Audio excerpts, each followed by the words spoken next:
We will be conducting tonight's meeting here in City Council chambers as well as virtually via Zoom. Members of the public may view and listen to the meeting on Wave Channel 18. Thank you. Wave Channel 18 as well as on the city's YouTube channel.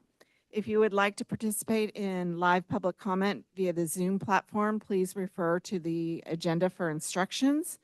Pastor Mark Andriotta will be giving the invocation this evening, and Mayor Carl Skint will begin the meeting immediately after.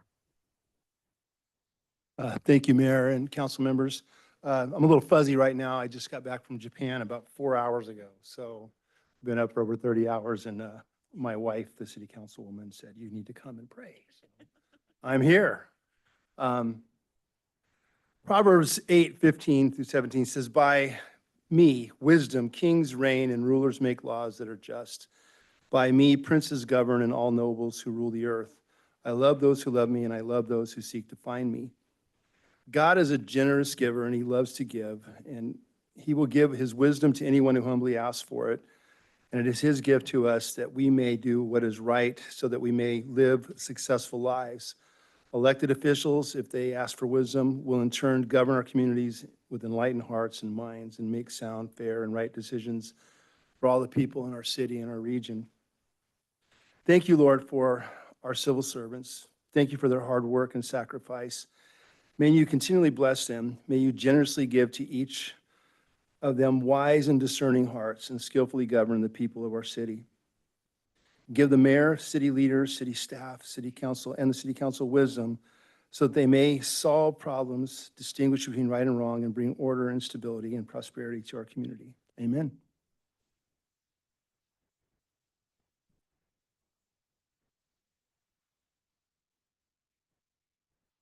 Mayor, I don't think your mic is on. Thank you.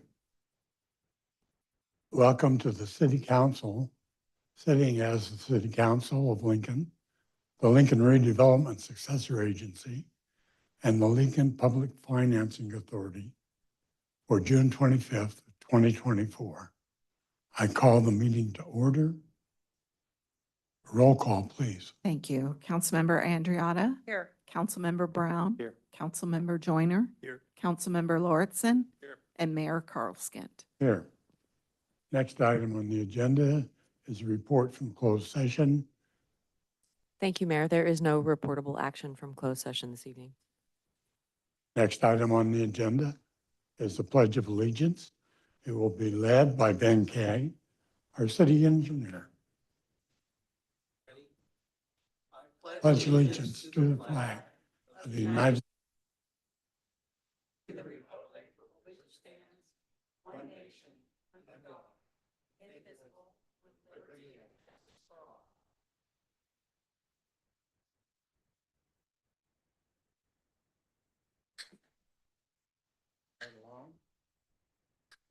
For staff members, are there any agenda modifications that you wish to make?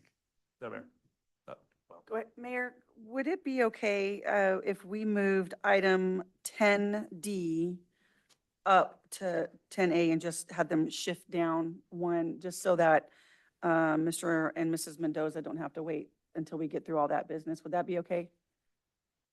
Any Would the council objections? object to that? That's fine. Okay, So it's 10D yeah, we'll just move it up to the top. to 10A. Great, thank you. You'll probably have to remind me again. I will. Next item on the agenda are presentations. First one is an introduction. Police of Chief of Police, Matt Alves, is going to introduce us to his friend.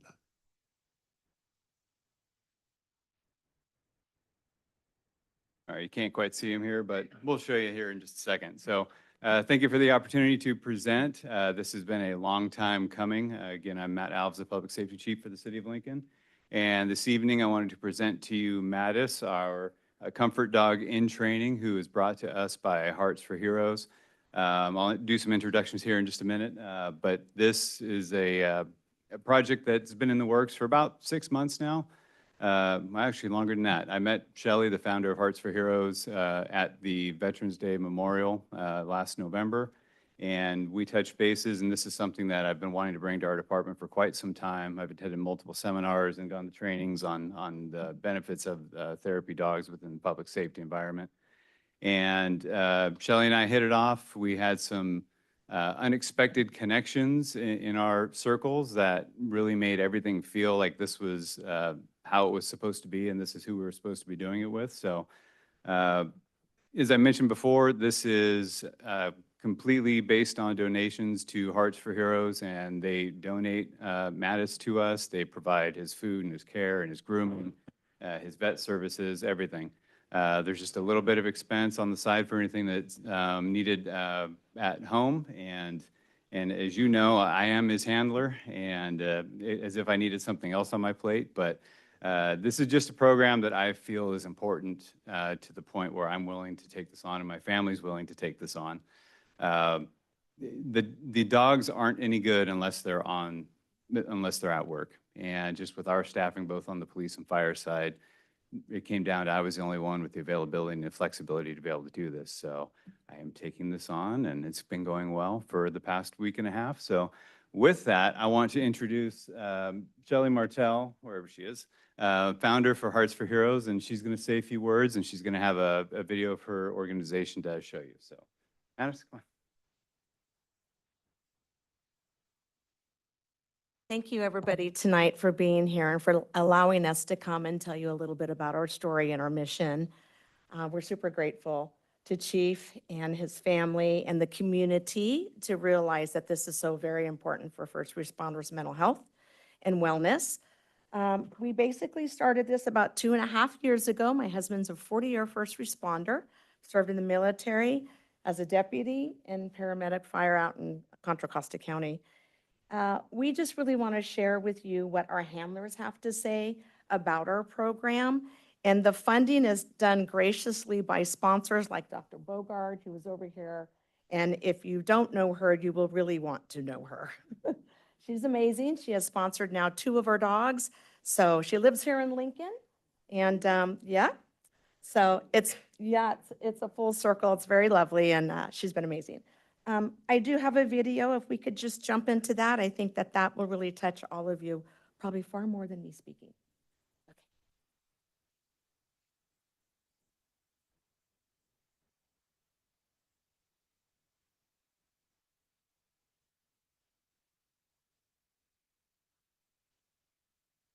My name is Mark Biachentini. I'm currently an assistant chief with the Folsom Fire Department, and this is Blitz. He's been with us for about 2 years now. He was the first dog placed from Hearts for Heroes. Hopefully, eventually, we reduce the stigma of I have a problem to say it's okay, I'm not okay. The dog is just, I think, a good transition piece Have to them do start it that. over. If I've had to seek therapy, if I'm having an issue, if I'm having some stuff, I'll talk to our peer folks. I don't have a problem going to a therapist. He has helped that process for me, right? I came from that old school of we didn't talk about stuff, you just dealt with it, to transition and to tell myself it's okay to not. Sorry about that. We're having some technical difficulties, so our IT crew is going to restart. Hopefully it'll work now. There we go. We got picture. It's okay Fingers to not be crossed. okay. Shelley and Bruce Perfect. work, hours beyond hours to make all of this happen. That dream they had with passion behind it made everything come together. And they haven't stopped just because now it's up and running. They continue to push more. How can we make it better? How can we improve? I don't like to be settled with just, okay, this is good enough. There is always better. What can we do better? What can we do next? Where can we improve what we're already doing? Shelley and Bruce are in that 100%. We can't do what we do for our members without Hearts for Heroes.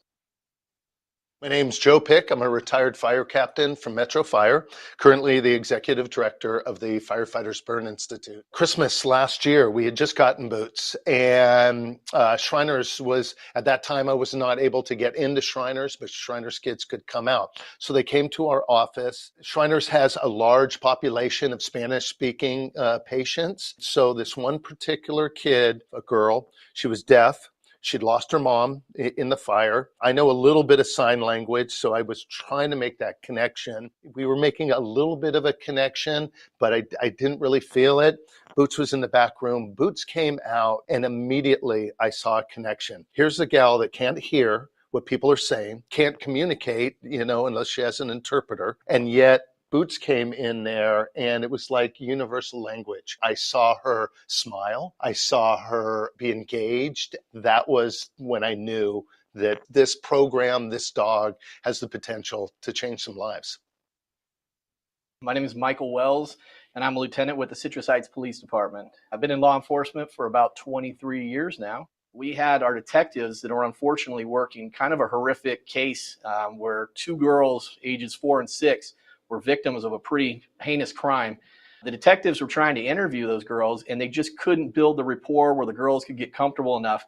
But we needed to get that information to get a prosecution. So it was brought up to maybe bring Ellie in, see if she could help build that rapport. And sure enough, within about a minute of bringing Ellie into the room, those 2 little girls were hugging on her, petting her, and they were willing to answer any question the detectives had. They were able to make the case they needed. And that's where she comes in. Again, she can help people calm down, help decompress. It's endless where we could take these dogs. And Hearts for Heroes is, I think, just a trailblazer. They do so much work to, fundraise and do all this great stuff for our first responders. They really provide a resource that we didn't know we needed until Ellie got there.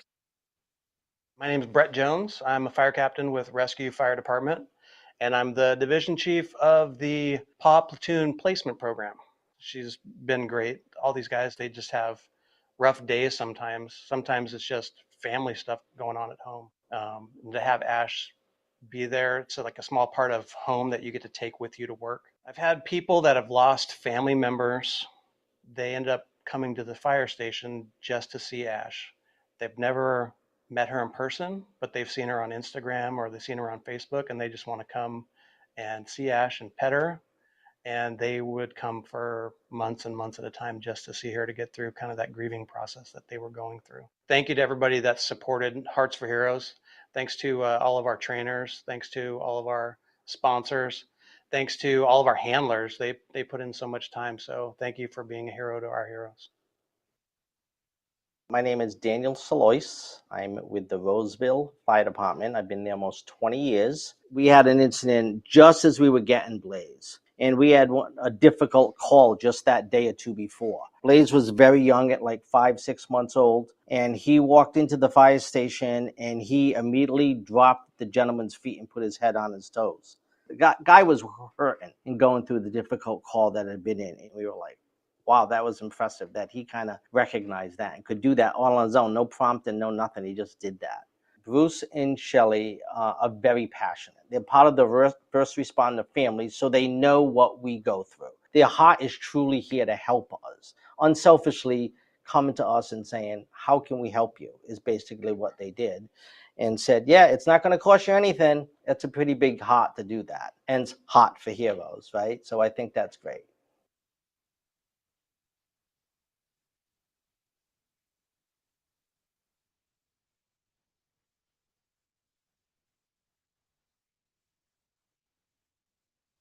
All right, so then if you wouldn't mind indulging us, we can do a bit of a ceremonial swearing in for Mattis, and if you don't mind, we'll come right up front so everyone can see. Absolutely. All right.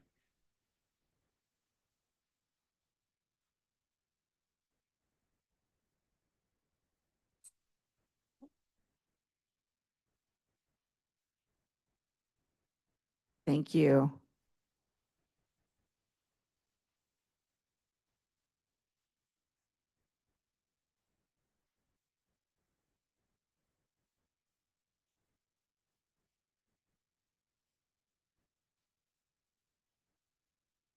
Will Mattis be raising its right paw? No, we're doing a modified oath here.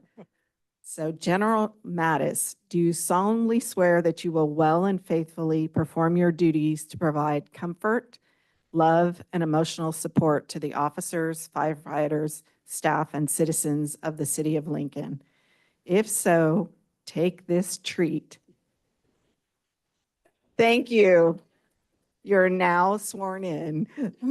Congratulations.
Then there's another dog, another person,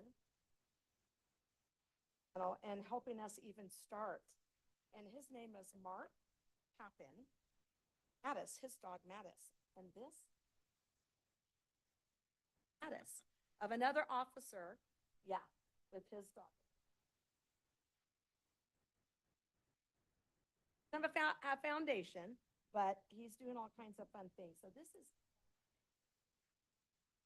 Oh, that's so cute. Mattis. All right, thank you. Thank you.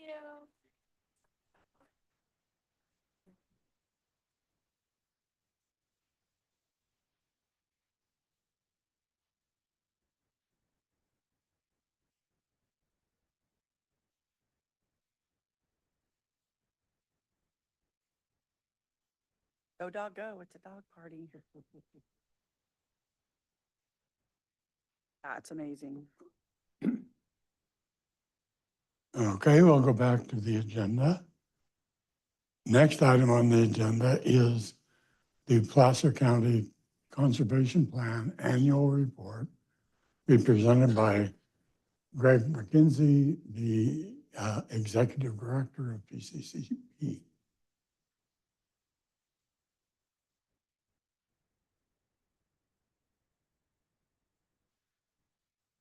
Good evening, Mr. Mayor, members of the council, ladies and gentlemen. Greg McKenzie, Executive Director of the Placer Conservation Authority, here with an informational item this evening, our draft annual report. It's not final because for all of you who have worked with state and federal agencies, I don't know that anything's ever final. They always reserve the right to comment on such things as our annual reports, but we definitely wanted to come this evening and provide you with an update as to where we're at.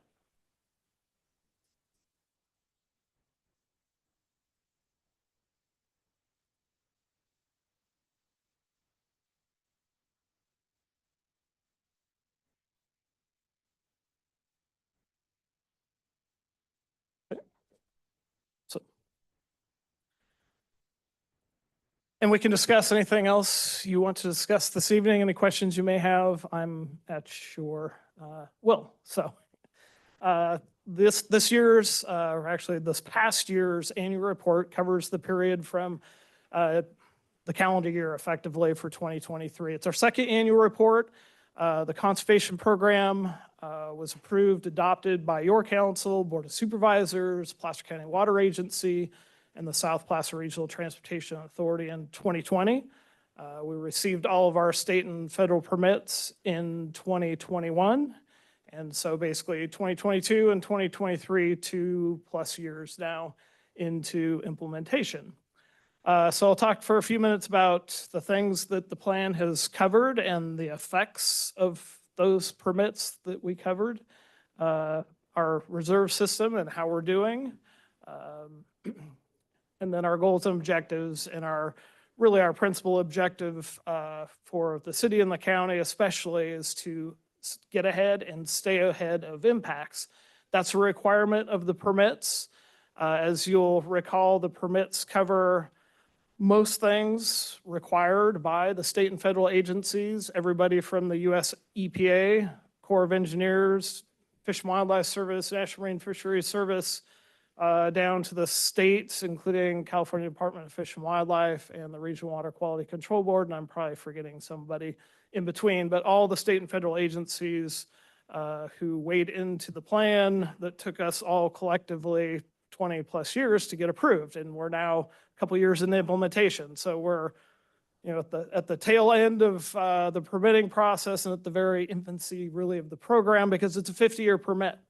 It's a permit that covers impacts to fish and wildlife species and habitat for the next 50 years.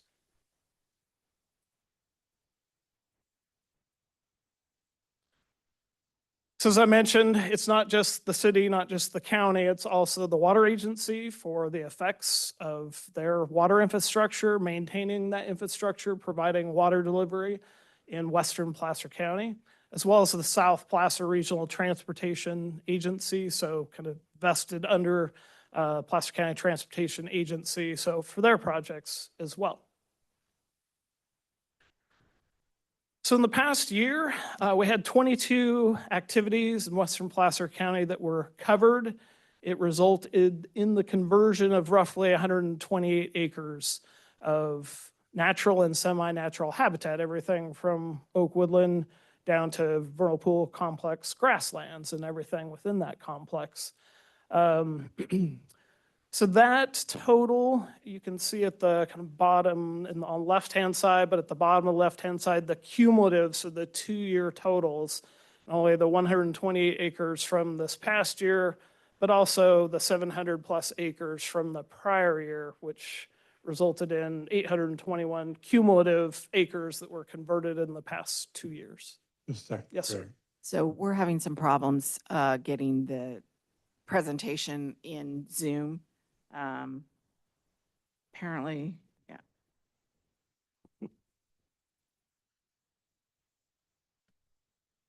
I knew that was a tough act to follow, so here we are.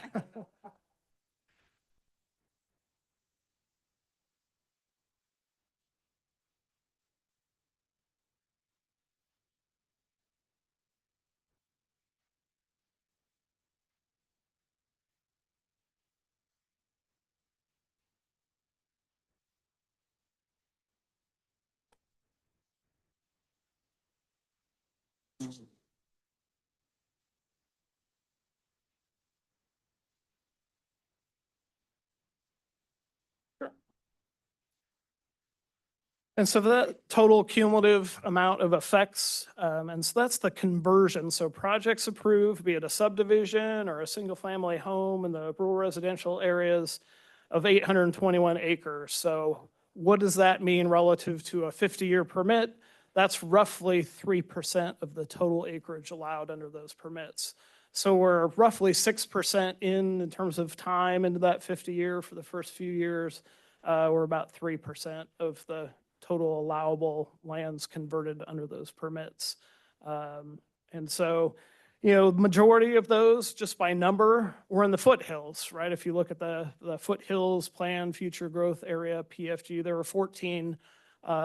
Really, those are probably all homes in the foothills, converting oak woodlands into single-family residential. And so the Valley Plan Future Growth Area at the top, those 5 projects resulting in roughly 45, 46 acres, mostly subdivisions. The one I can think of offhand, which is an interesting one in the city, was the Hidden Hills project off Oak Tree Lane. Why is it interesting? To me, on the wonky side of this, it was a project previously approved, so generally not subject to the conservation program. But the permits they had some of their state and federal permits, not all of them. They had some of their mitigation they had purchased, but not all of it. And that really kind of set them up to be delayed and to fail. And we said, hey, by no means are you obligated to come under the program, but if it's in the best interests of your project, then by all means, we can help to accommodate you. And they did step forward and came under the program. So I think that's the one I can think of from last year. I know we've had a couple so far in this year already. Joyner Ranch, I think the Henry Rood Park is the most recent one.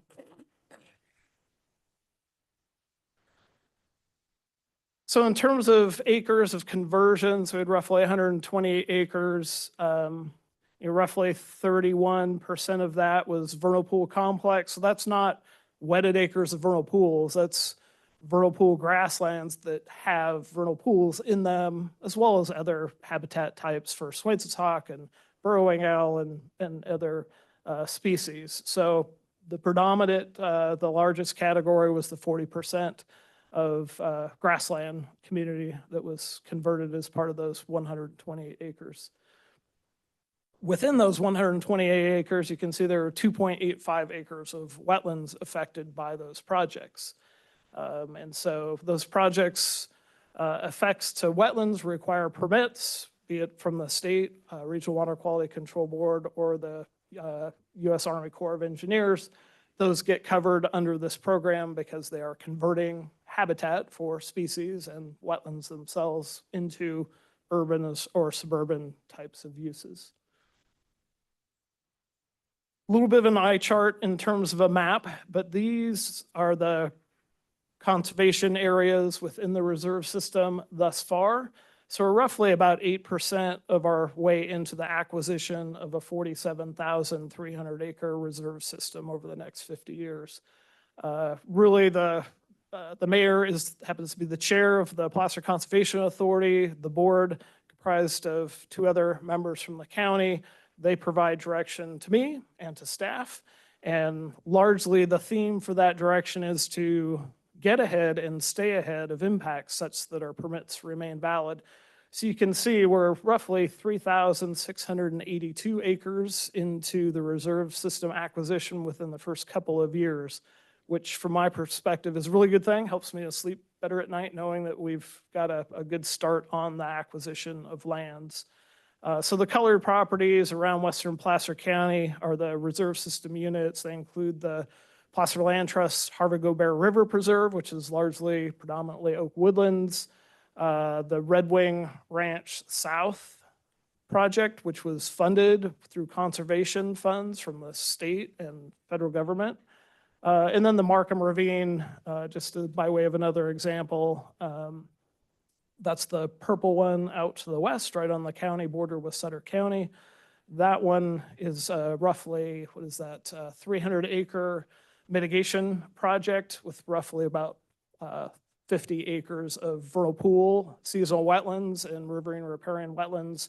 Markham Ravine flows right across the top of it. So a very successful project thus far. Our newest reserve system unit is the Moyer East property we purchased with mitigation dollars this past year. It's 242 acres, approximately 30 acres of wetlands and waters of the U.S. and the state and the county and the city within that area. The colorful map on the right is a very large, the pink area is a very large marsh complex, home to tricolor blackbird, potentially California black rail, and other species. So some photos of the reserve system thus far. You can see in the blue vernal pool complex, 1,608 acres being the largest component. The reason for that is it's a heavy focus of ours in the plan. It was always the #1 issue with the state and federal wildlife agencies, the Corps of Engineers, and for all of us, because it's predominantly the type of resource that gets impacted by new growth in western Placer County.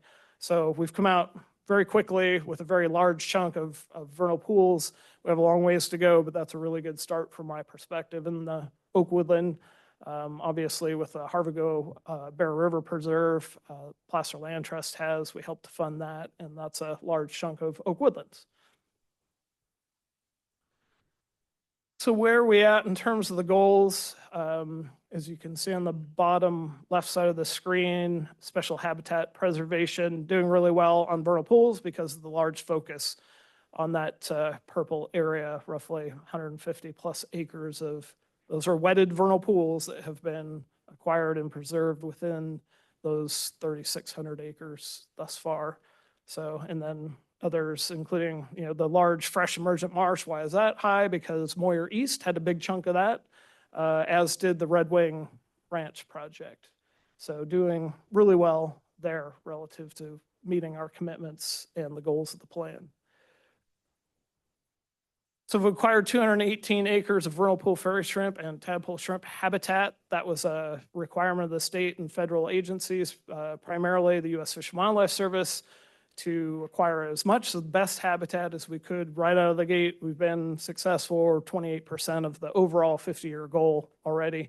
That will become more difficult over time, as that's a confined, constrained resource. So it behooves us to get that as quickly as possible.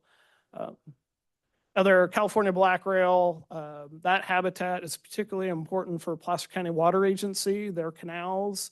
That tends to be the type of habitat that's in and around those canals. When they do have leaks in those canals, it tends to create that foothill wetland community that California black rail like to live in.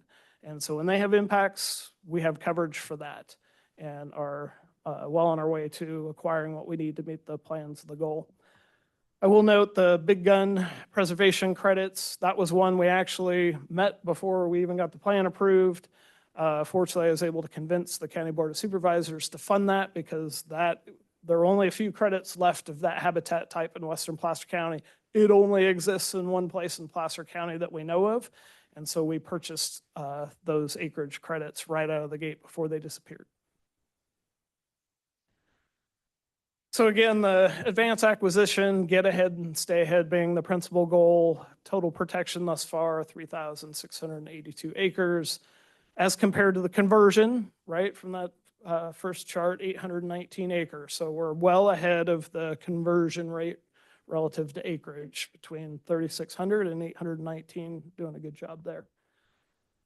Our vernal pool complex wetland habitat, we've had, what's that, 12.7 acres converted. We've preserved 218 acres, wetted acres of vernal pools.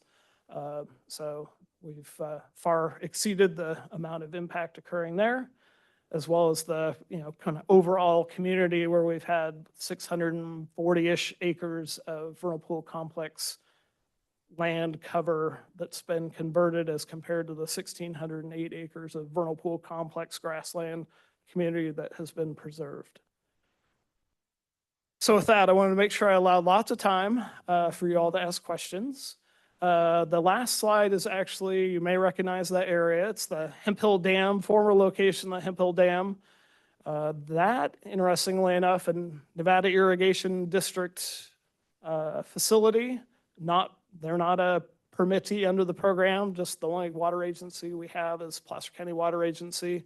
But they asked nicely and the PCA board agreed to extend permit coverage to that project. It was effectively self-mitigating, so why wouldn't we do it? It happened to be the #1, say, poster child for stream barriers in western Placer County, as you all recognize, long a problem, contentious issue. And we provided permit coverage. They removed it. They were looking at about 3 years of permit process. We were roughly done with them and the permits in 3 months. So I think that's a success story, especially in this specific area and for fish. So with that, I'll turn it back to you, Mr. Mayor.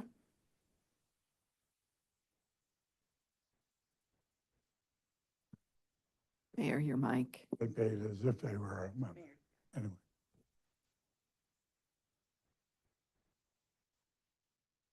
Okay.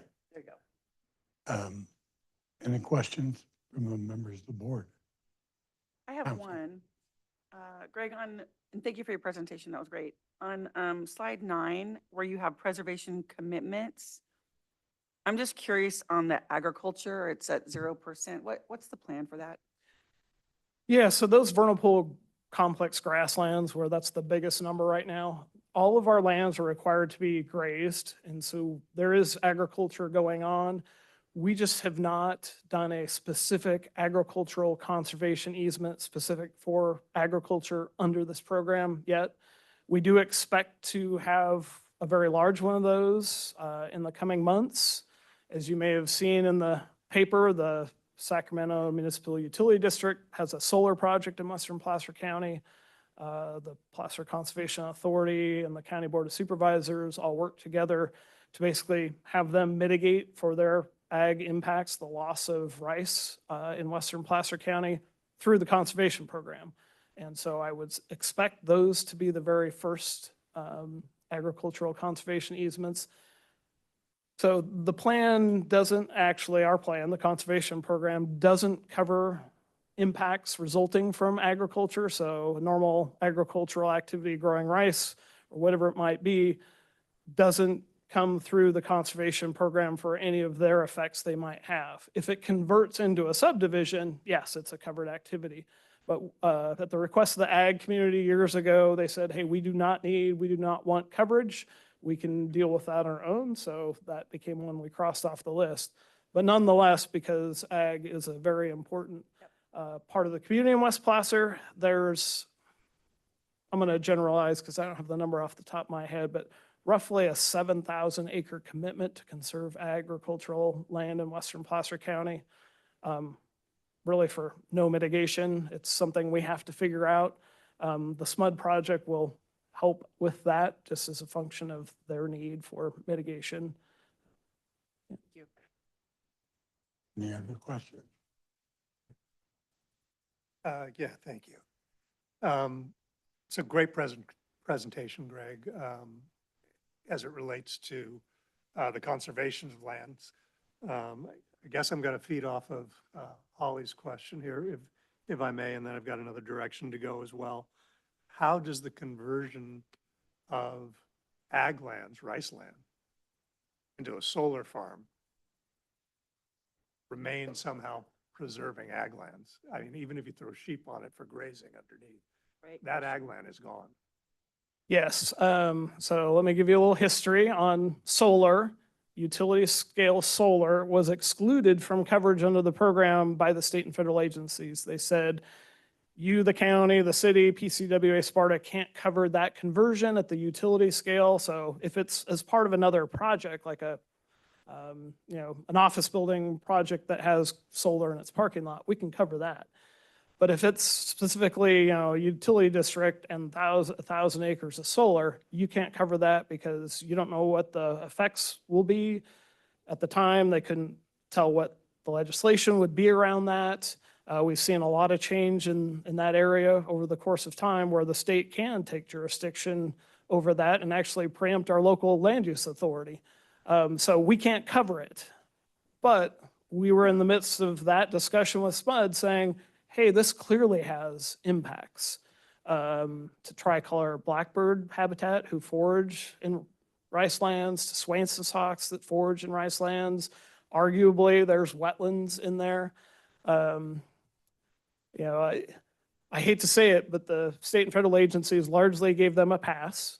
But fortunately, we were able on the ag front to say, hey, look, ag's an important component of the culture and the economy of Western Placer County. You have to mitigate for it. But you're right, you're still losing that component.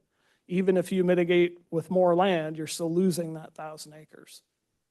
I would go even farther and say that it is going to significantly affect the ag land surrounding it as well. And yet there's no adjustment for that, no compensation for that. That one really troubled me, but a very good deal in getting, what was it, 24 million?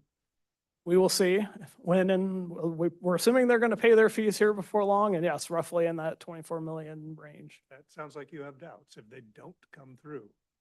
I'm not an optimist or a pessimist. I'm a realist, and that's a big chunk of money, right? For anybody to come up with. I suspect they're going to come forward. They have a project they need to build, and they will pay that, and we will go conserve equal, if not better, land in Western Placer County with those funds. So then my original line of questioning is really around the other side of the equation.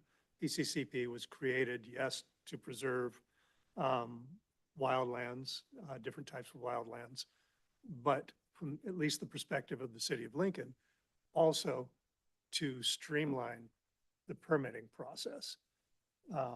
You've mentioned a couple of folks who have come into the program. It would be useful for me, and I think to a future council of Lincoln, to track all of that, to know how many are participating, what the benefits to them have been, how much quicker their processing was than it would have been through the state and federal governments. Because right now, based only on this presentation, I get it that this report is going to those folks. It's hard to track what's happening on the other side of the equation, right? There's great acquisitions of land, but I'm not saying, and you've got 3%, right, use of the program from the other side of the equation. So if we could track that at least for the council and for staff in the future and report out on that, that would be useful. But if you've got any thoughts about that, you've named, I think, 3 within the city of Lincoln. Have there been more that have jumped into the program? That has been it so far. So permits issued by the city with our support has been the Hidden Hills project and Joyner Ranch, to the best of my knowledge right now. So not a ton, but 2023, as you can tell by the number of projects and the amount of acreage, it was relatively a slow year. The next project in the current reporting year, I think Henry Rood Park is on there. We're working with city staff, Caltrans, on the 193 bridge. That in theory will be a covered project as well. So I would expect over the course of time those to grow. Right now, it's a limited set, Right. so So- 2 or 3. So it sounds like at least one element of Village One has decided, Hidden Hills has decided to come in. I'm surprised that some of the rest has not, but maybe that will Yeah. fall out as it proceeds. Your staff may be active, my staff may be actively in discussions with them, getting occupancy surveys completed, getting wetland delineations completed. Those still take time to get through. And so there's probably a pent-up demand out there, as we're seeing in the county as well. There's definitely lots of projects out there. It's just when do they come forward and pay their fees? They're not reportable on our end until they get permit coverage and pay fees. They're in the background, but we're definitely working with them and very busy in that way. So you and I have talked about this, my concern is this worth it for the city of Lincoln to be essentially the only partner with the county in the PCCP? And so I want to stay on that, make sure that it is a benefit to our community. Thank you. Yeah, and kind of one other side element, why do you see foothills? There's 14 covered activities in the foothills. Well, the county has that which Lincoln does not, which is that rural residential fragmentation out there that's covered. There's a lot of that going on. Most of the city's covered activities are subdivisions and infrastructure improvements, capital improvement projects that tend to take a little bit more time than your normal single-family building permit. Sure, but you could understand why just a quick snapshot of it suggests that the county is getting a lot more benefit out of it than the city of Lincoln on the permitting side. Hopefully it'll be very even at the end of the day. And, I work at the pleasure of your mayor and the Placer Conservation Authority Board. So if I'm not holding up on my end of the deal, you know who to call, and feel free to call, right? You know where to find me. Thank you. For instance, Hidden Hills was a timing issue. The reason they ended up going with PCCP is because it shortened their permit time significantly. But they weren't really eligible because they were already entitled before. It took so long, as we know, took so long to get PCCP up that what we see is obvious opportunities were lost. Village One, was lost because Yeah, you were mostly entitled, you're right. because of timing. So, Well, Village One, Village Seven. Yeah. Hopefully we can get Right. Village Five off the ground here, but I think or, they can yeah, speak for themselves, but right. Well, we know Village Five will use it because it's part of their CEQA mitigation. We know that very well. So, any other questions? Does anyone from the public have any questions for Mr. McKenzie? Please. Mayor, we did have one speaker card. Pink. No.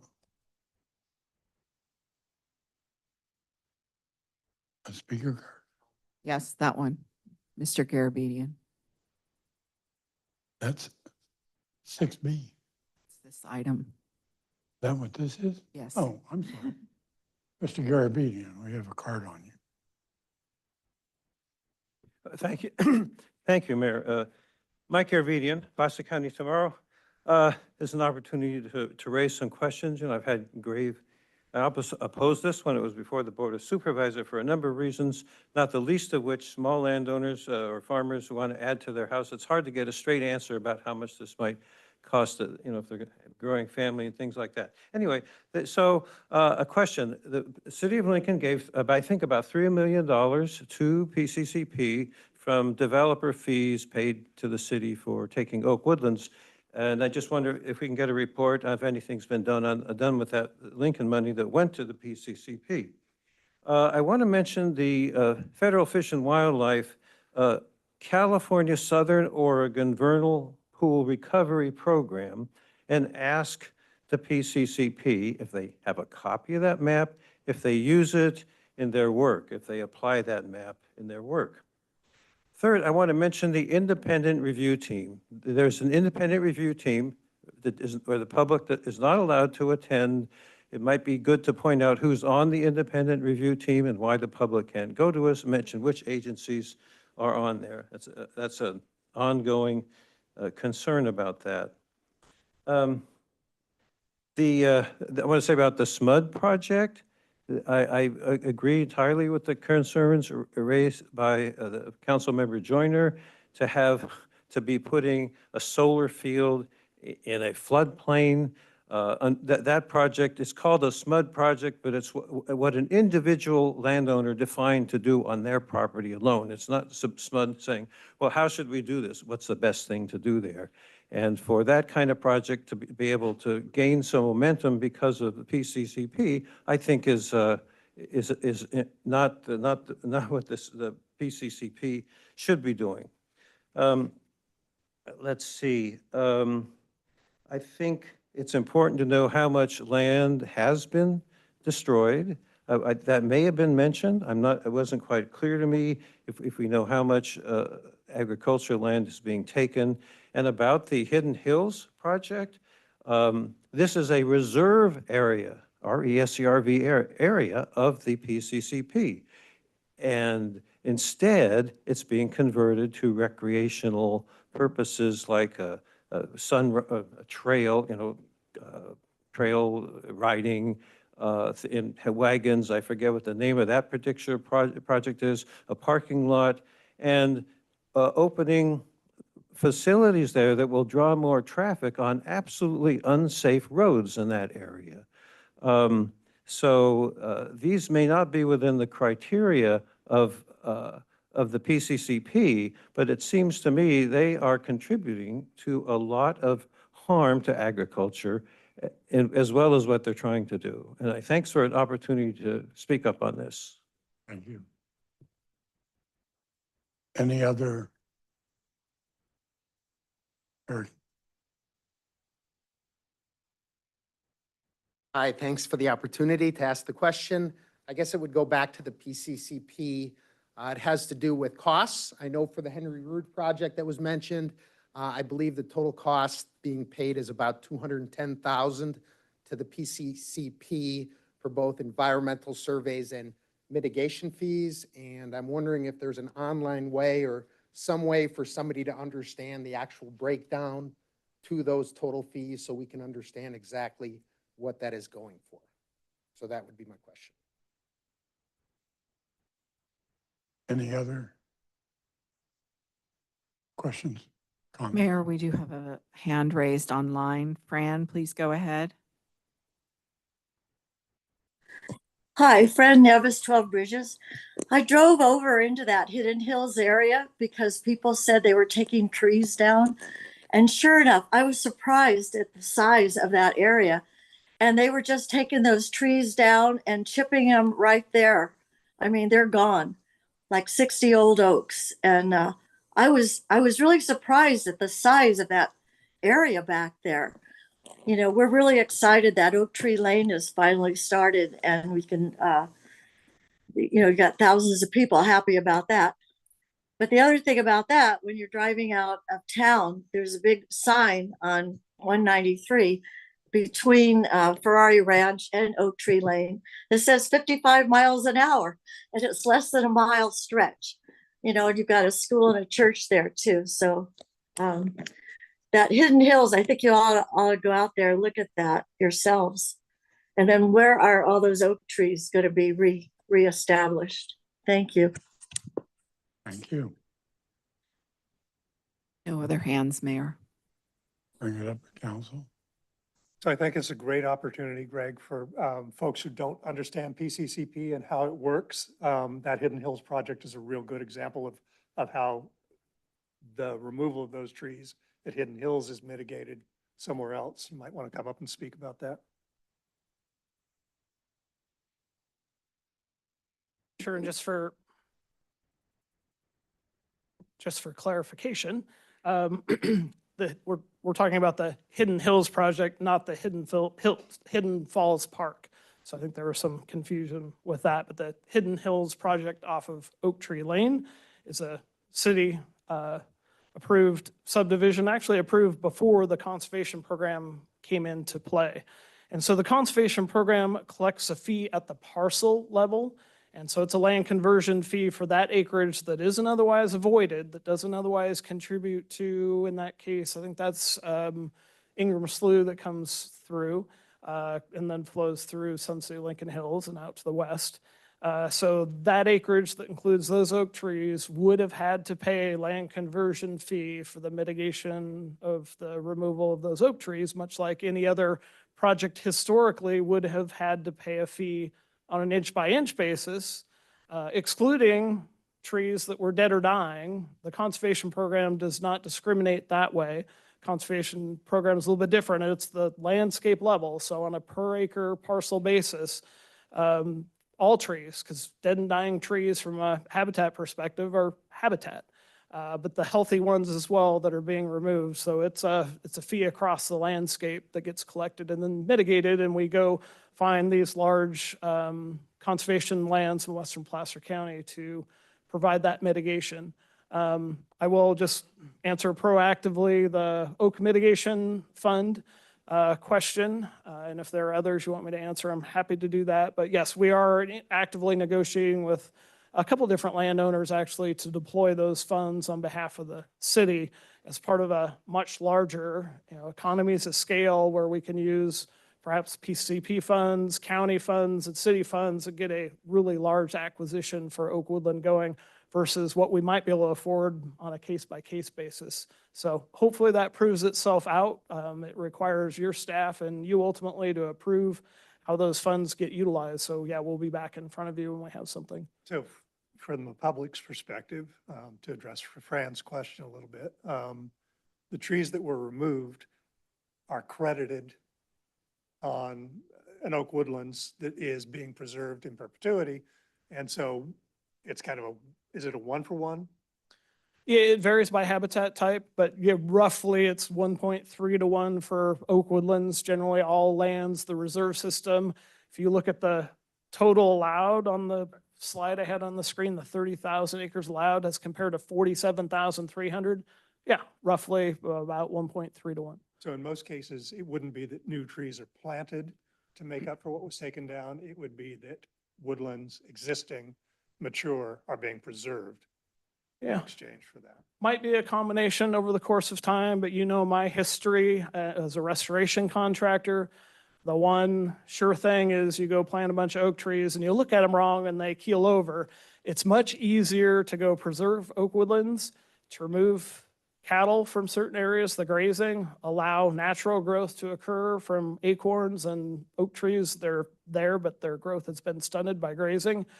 That tends to result in great benefit versus trying to go plant trees or nurture acorns. Nature does a much better job at least on the oak woodlands. So do we track, to address Mr. Curlin's point a little bit and maybe take it farther, do we track not just what the fees are that are paid on a particular piece of property, but do we compare that to what those fees and that timeline of permitting would have been had they processed through the state and federal governments? It would be useful to track that on a consistent basis. Yeah, it's definitely one, having been in that permitting process is a good part of my career that was difficult, right? How long is it going to take and how much it's going to cost? I could never answer that question, especially on timing. 3, 5, 7 years to get through all the permitting processes. And we tend to come out of the back end of a project with a CEQA determination by the city and a project approval, and we're able to issue the PCP permits immediately, if not within a couple of months, give or take. So the time value of money equation, it's huge. How do we quantify that? A little harder. Some projects take longer, some less, but I think those that have participated in the program, I get calls often from those who have history in permitting and say this is a much better way of doing things for sure, based upon getting permits.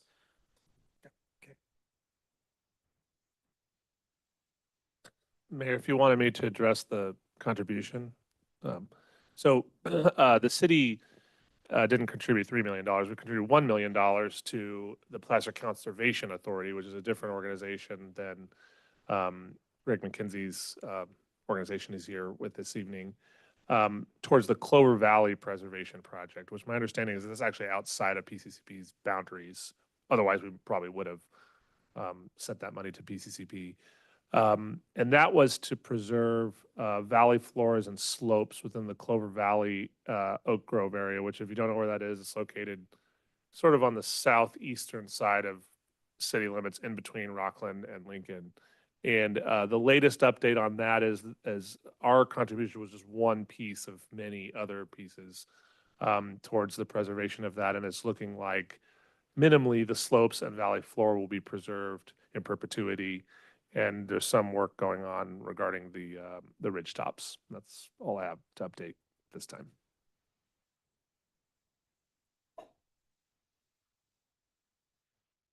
Thank you. My pleasure. Anytime. Appreciate it. Okay. Next item on the agenda is public comment. Public comment on non-agenda items within the subject matter of the jurisdiction of the council. Keep in mind the council is not able to act other than to, by consensus, agree to put the item that you bring up, possibly put it on another agenda. You can't take any action on anything that isn't on the agenda. So I have quite a few blue cards to start out with. The first one is Tom Donapace.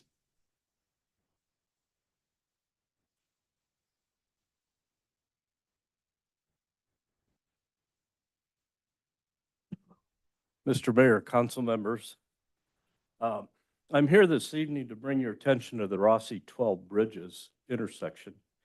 Recently, the city installed golf carts prohibited beyond this point prior to the intersection.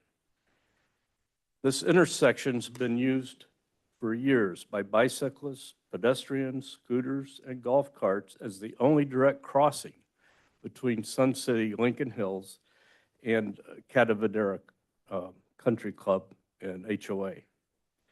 It's my hope that the City Council will prompt staff to explore, find, and implement a solution to enhance the safety of the intersection. Crosswalks can be painted, warning signs erected, speed reduced, and even golf cart lanes added approaching the four-way stop. Yesterday morning, there's many of us here because we were notified by the general manager at Catavadera Country Club that a law enforcement officer stopped by our clubhouse and informed them that there would be strict enforcement, including the potential to tow our members' golf carts if those members would use the intersection. In fairness, I'd like to note that when these recent signs went up, there were no flags or portable signage notifying us of a pending change in our traffic pattern habits, as was done on Spring Valley Road last year when they changed the speed limit from 40 to 35. While I personally take issue with the interpretation of the Vehicle Code section 21-115-1, which addresses golf cart crossings, I believe it's a situation where the four-way stop already exists and the city doesn't have to install a golf cart crossing across a roadway. And because it has the benefit of the intersection, and despite my interpretation that it's different, I do believe the 50-mile speed zone on this segment of roadway is excessive. And if this is the only sticking point to solving the dilemma, then there are options that exist to lower it. I do not believe the section prohibits the city from implementing the prior code section of 21-115 that allows the city the ability by resolution to designate this crossing as a golf cart crossing due to the proximity of the golf course. However, I think your city attorney would have to research this and probably get with other people to, if they were to implement it. But I think by doing just the resolution itself would necessitate having to amend the current traffic plan. Regardless of the direction the council wishes to go, my request be that it would be with dispatch. Thank you.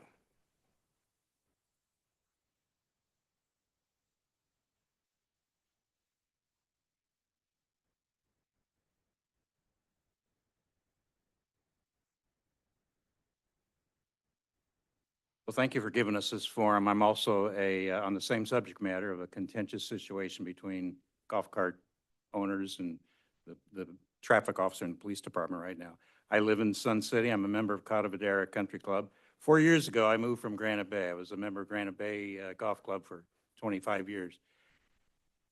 Never did we have an incident with the police department. CHP drove by, ignored carts going up and down the streets. We had no NEV lanes. We had no cart crossings.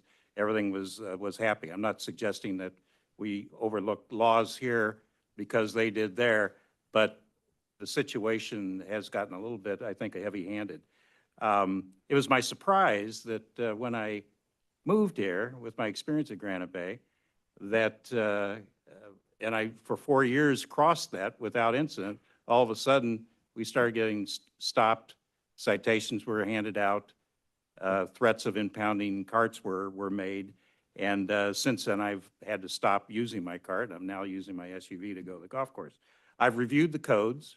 There are opportunities to make a change to the speed survey by 5 miles per hour, whatever the survey comes out. I assume it came out 50 miles per hour, which does not allow us to cross because you can't cross a road that exceeds 45. There is an ability for the traffic engineering to reduce the speed by 5 miles per hour for conditions, collision history, dangerous situations that are not apparent to drivers. And I would suggest that if you drive from Russo towards Ridgecrest, and there have been some serious accidents already in Ridgecrest, that was mentioned by the traffic officers why he is there, that that is a dangerous situation that's not apparent to drivers, and that gives the ability for the traffic engineer to reduce the speed by 5 miles per hour, which solves the problem. So I would hope, I mean, we're all law-abiding, we're supportive of the police department. We're just looking for a solution for what I think is a pretty petty issue. The grant that funded the traffic officer was for enforcement of drunk driving, stop signs, speeding. It wasn't, I think, anywhere mentioned to cite carts that have been going across there for 20 years from one golf community to another golf community. So we just ask if there is a way, if there is an option, we are requesting that you look into that and see if we can all be made happy. Thank you.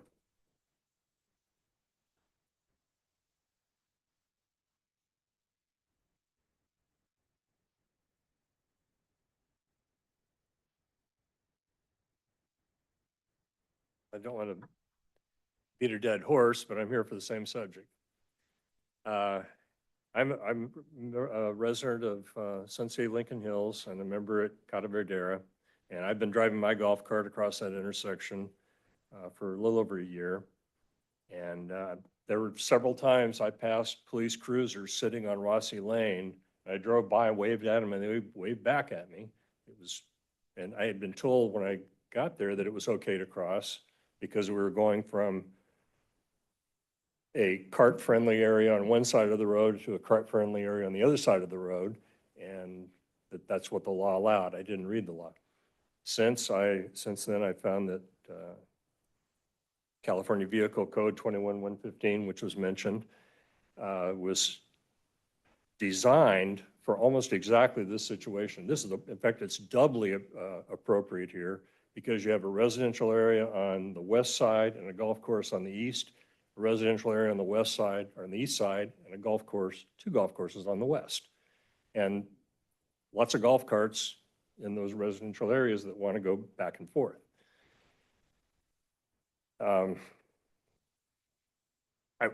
One thing we haven't addressed is kind of the common sense situation that we're faced with. Right now, I can go across that intersection from Rossi Lane over to Cataverdera walking. I can ride my bicycle across. I could probably roller skate across if I wanted to try it. A mother can push a baby carriage across that intersection, but I can't drive my golf cart across. Logically, it doesn't make sense. If the speed limit were 45 and there were no stop signs and cars are buzzing by at 45, you could, the council, the city could establish a golf cart crossing zone there. But because it's 50, even though it's a four-way stop and cars are essentially speed limit of 0, we're not allowed to cross. It just doesn't make sense. And as Mr. Fox said, I believe the engineer has the authority to reduce the speed limit by 5 miles per hour. Right now, it's 45 miles per hour from Industrial Avenue to, I believe it's Eastland Boulevard. Then it goes from 50, the rest of 12 Bridges. If we could make it 45 all the way to Rossi Lane and put the 50-mile sign on the north side of Rossi Lane and people could speed up then, it would solve this problem. Then the city would be able to put a golf cart crossing zone there and it would be in compliance with 21-115.1. Thanks for your time. And I'll be on the lookout for women pushing baby carriages in Lincoln Hills. Thank you. Hey, there are grandparents in Lincoln Hills. It's Sunset, right? Okay. Dana Maha.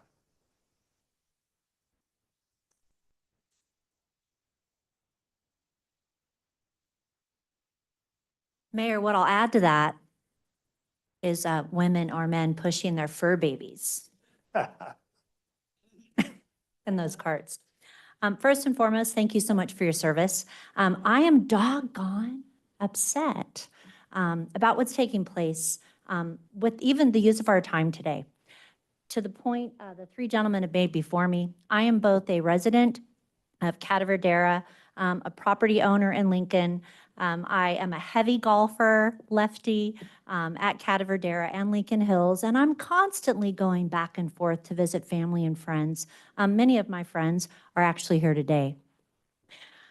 While I wrote some notes, I want to emphasize a couple of items. The speed limit on 12 Bridges is just ridiculous and inconsistent. As I left Cataverdera today, I made a left on 12 Bridges. On my right side, I'm staring at a faded NEV route sign. On my left side, as I start going down 12 Bridges, it goes from 50 miles an hour to 25 miles an hour to 45 miles an hour. Let's just make that whole all the way down to 65, by the way. So why isn't the speed limit there? But I think would solve a lot of problems in the room, 45 miles an hour from the bottom of 12 Bridges all the way up to the top of 12 Bridges and before it turns into Sierra, if I have that correct. I think that would solve a lot of problems. I fully support Tom Dunapace's position in addition to the other gentleman that spoke here as well today. A couple of other potential solutions that I'd like you to consider moving forward is in Sun City, Lincoln Hills, they have a golf cart permit process. I participated in that. One idea might be to permit those carts crossing to and from Sun City, Lincoln Hills, and Cataverdera with a similar golf cart permit process. And I know Tom, as well as myself, have that permit as well. Another idea could be, well, let's just make it safe for everyone on that road. We have new high schools, middle schools, a lot of people walking, riding, on 12 Bridges, and I just love it to be safe to, from, and across.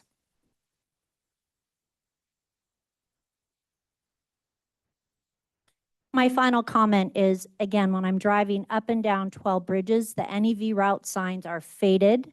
The road paint signs are neglected, as in there is no paint in large areas of that section. So let's make it safe and secure for everyone on 12 Bridges. And thank you.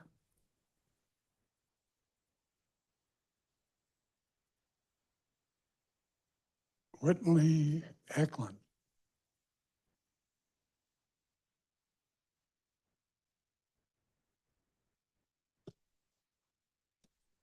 Good evening, Council.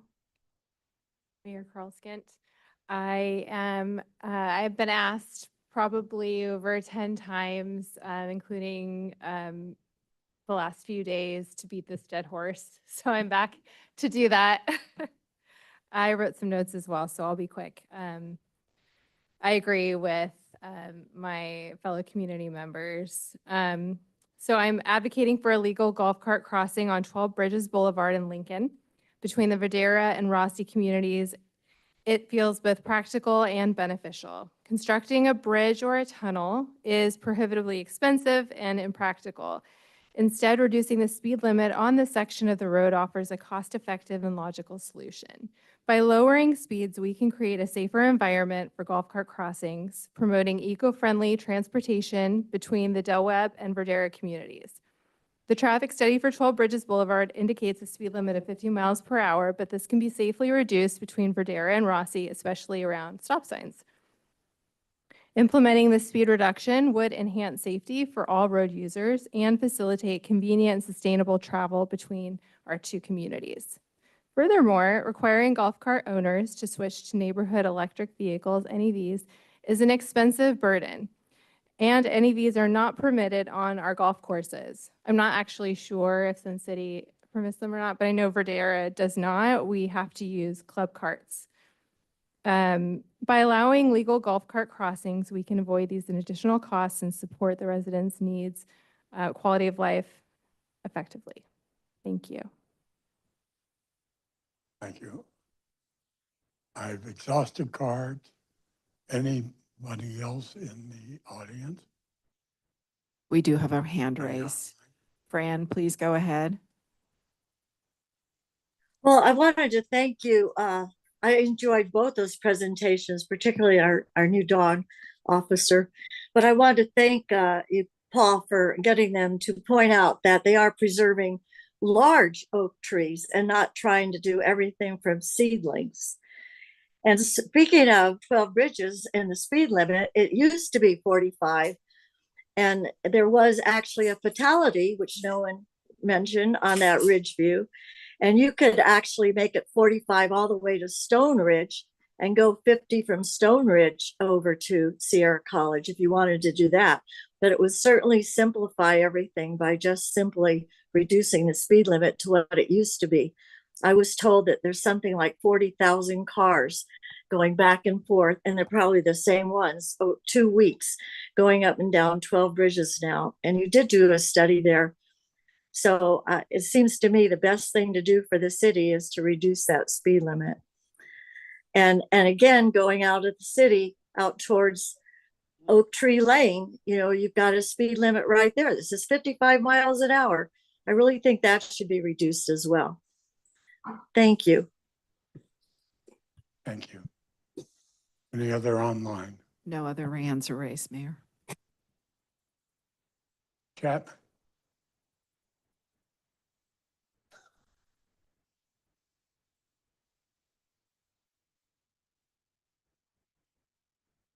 Thank you, Mr. Mayor. Byron Chapman, actually 12 Bridges area, council members and city staff.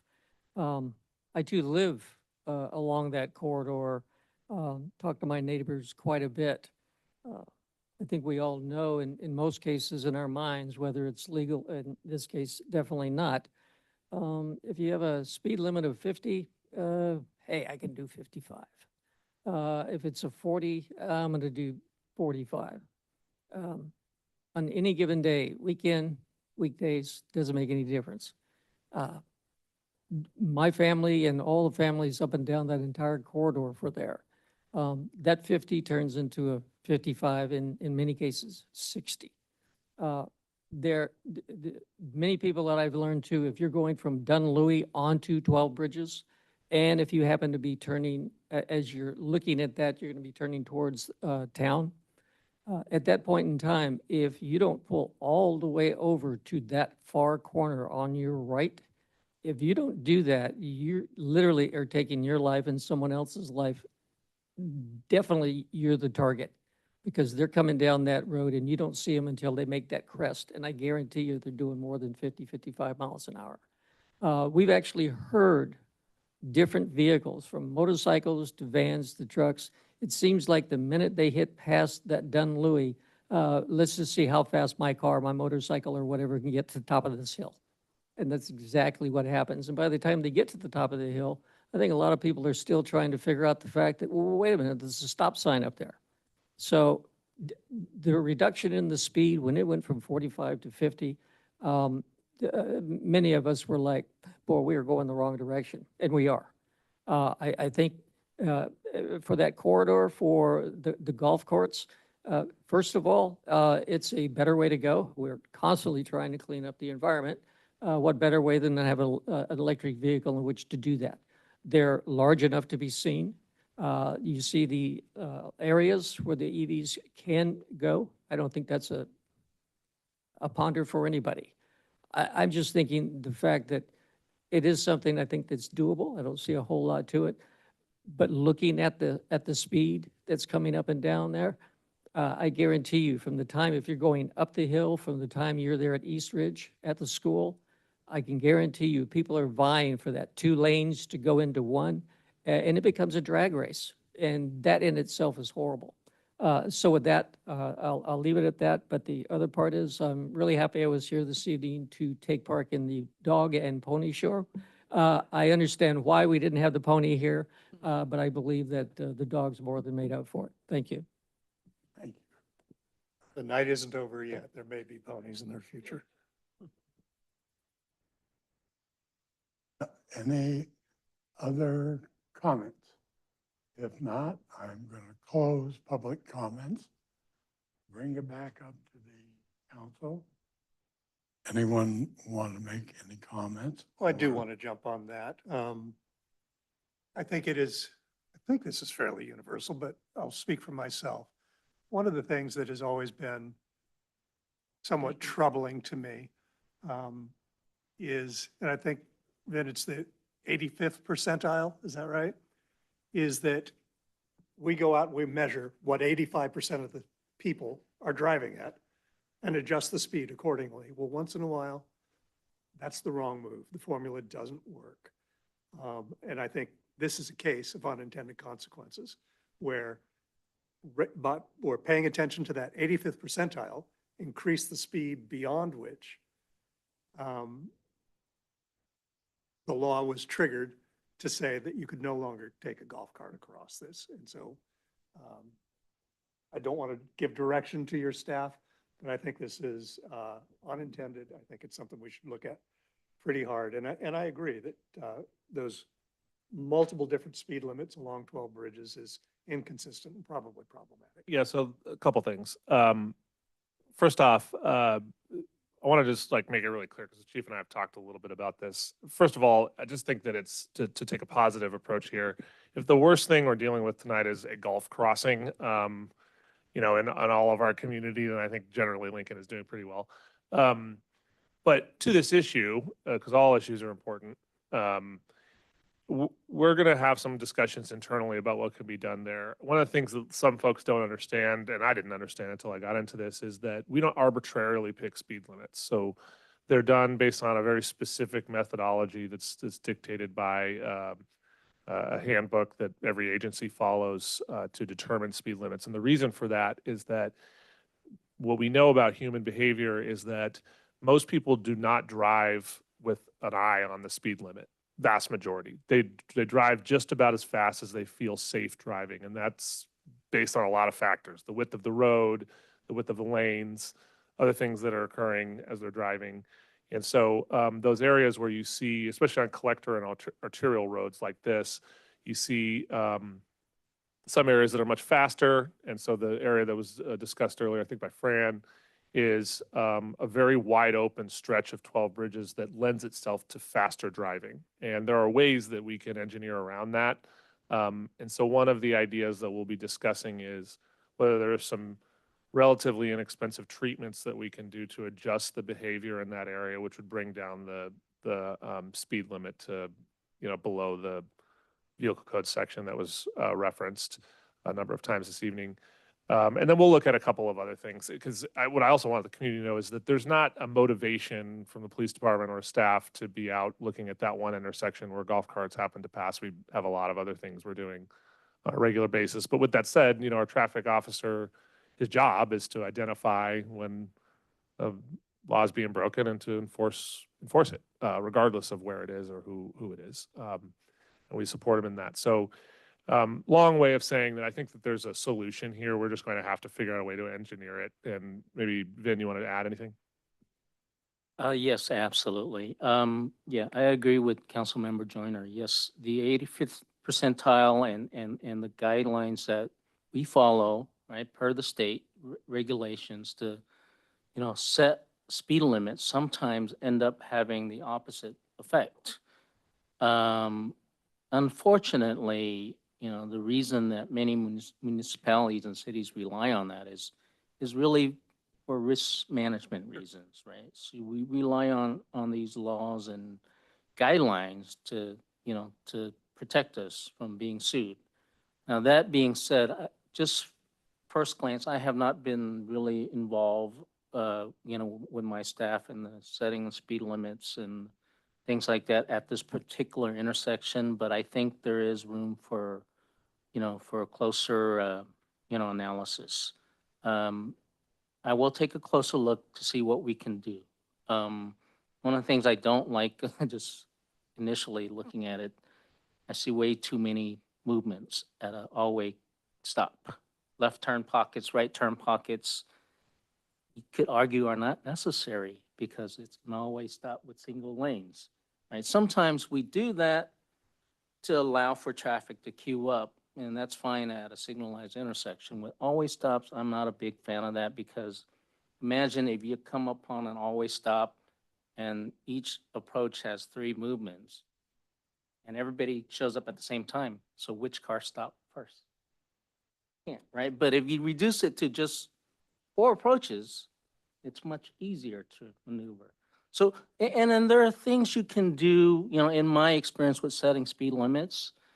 I'm a big proponent of, doing the projects, resealing the road, redelineating with narrow lanes and, wider NEV or bike lanes, right? To create a traffic calming effect. And then you do the speed surveys, right? And oftentimes the outcome's more desirable, right? But if you have existing roads with no side friction, which is what you have here, right? If there's no intersections and people see an open field next to them, they're going to go fast. So I think there's something we can do. We'll certainly take a closer look at it. Yeah, I think there's a really valid argument to be made. The speed limit, at least as you encounter this intersection, is 0. It says stop, right? Everybody has to stop. So unless they're blowing through that stop sign in violation of the law, they're all going to stop. And as they accelerate, they are not going to be at 50 miles an hour, 45 miles an hour. So I think there's an argument to be made that the speed, at least in that intersection, is not, in fact, 50 miles an hour.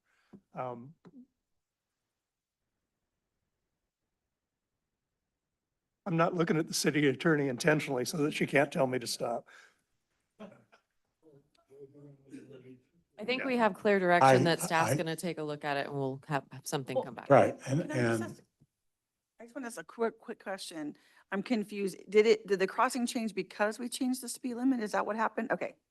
All right. Thank you for that clarification. If you take a look at the satellite image, yeah, somebody's done donuts in the middle of that intersection. So there's Well, clearly a speed. That's another issue solution, there. by the way, is a roundabout there. roundabout. Anyway, I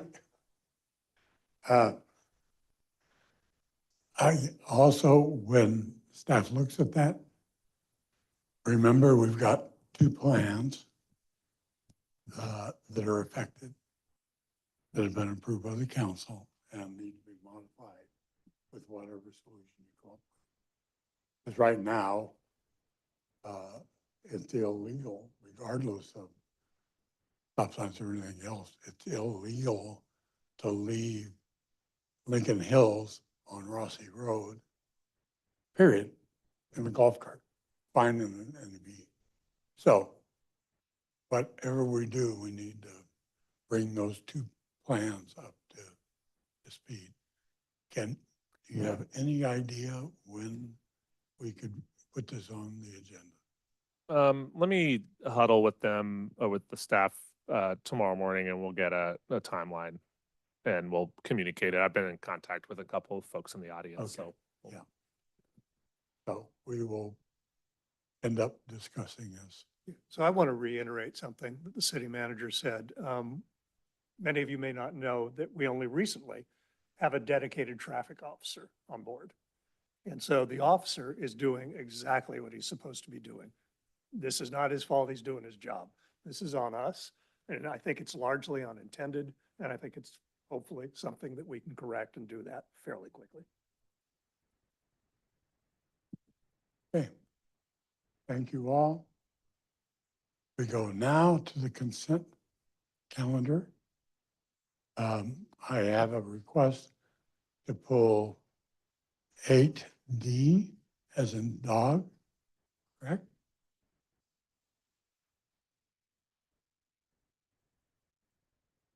Yes. Pull 8D. Can I have a motion on the rest? Do you want to ask the public if? Oh, yeah. Does the public have any items they want pulled? Yes?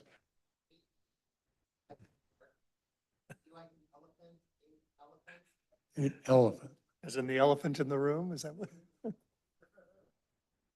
Okay.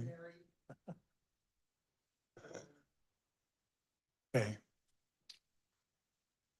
Anybody online? No hands are raised, Mayor. Motion to approve the remainder of the consent agenda. Second. Have a motion and a second. Please Yes, call the roll. Councilmember Joyner, Yes. Councilmember Andriotta, Yes. Councilmember Brown, Yes. Councilmember Lauritsen, Yes. and Mayor Carlskent. Yes. Going on to item 8D, adopt resolution 2024-131, approving the name change of the Henry Rood Park in the Lincoln Crossing neighborhood next to the Lehman Elementary School to the Aldo Panesci Jr. Park. Ben, do you want to? Sure, Great. Mayor, thank you. So the park name was decided back in 2010. And at the recent city council meeting on June 11th, council had discussed during initiated business to rename that from Henry Rood Park to Aldo Panesci Jr. Park in honor of Mr. Panesci Jr., who recently passed. He was known as one of the most influential political consultants in Placer County. He worked tirelessly behind the scenes. Friends and colleagues remembered him wearing a baseball cap and sitting inconspicuously in various city council chambers.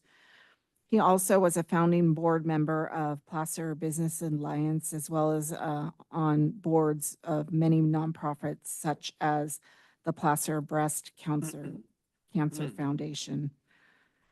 He recently passed in late May at the age of 66 and had been working tirelessly through stage 4 stomach cancer, which he had been diagnosed in July 2023. He will be remembered for making the region of Placer County a better place for everyone, and also for having a knack for uniting all sides of the political spectrum. So with that, I'll conclude my staff report unless City Council has any further questions or comments. And Mayor, just to add on to Gwen's report, one of the things that struck me when I read this, which we borrowed from a lot of the stuff that had been published about Aldo, was he keeps being referred to over and over again as a political consultant, which he was. But I think like the term public servant actually is maybe a little bit more accurate as to who he was. Until the very end of his life, he served on the Lincoln Chamber of Commerce, very involved with the city and school district here.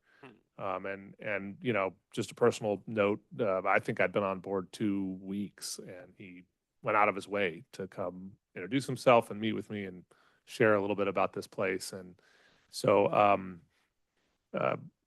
from a staff perspective, at least, we understand that theming and naming is a really complex, sometimes emotional sort of decision-making process. And it was interesting to us, I'm sure this will come up on the next item, that this name was arrived at now 14 years ago.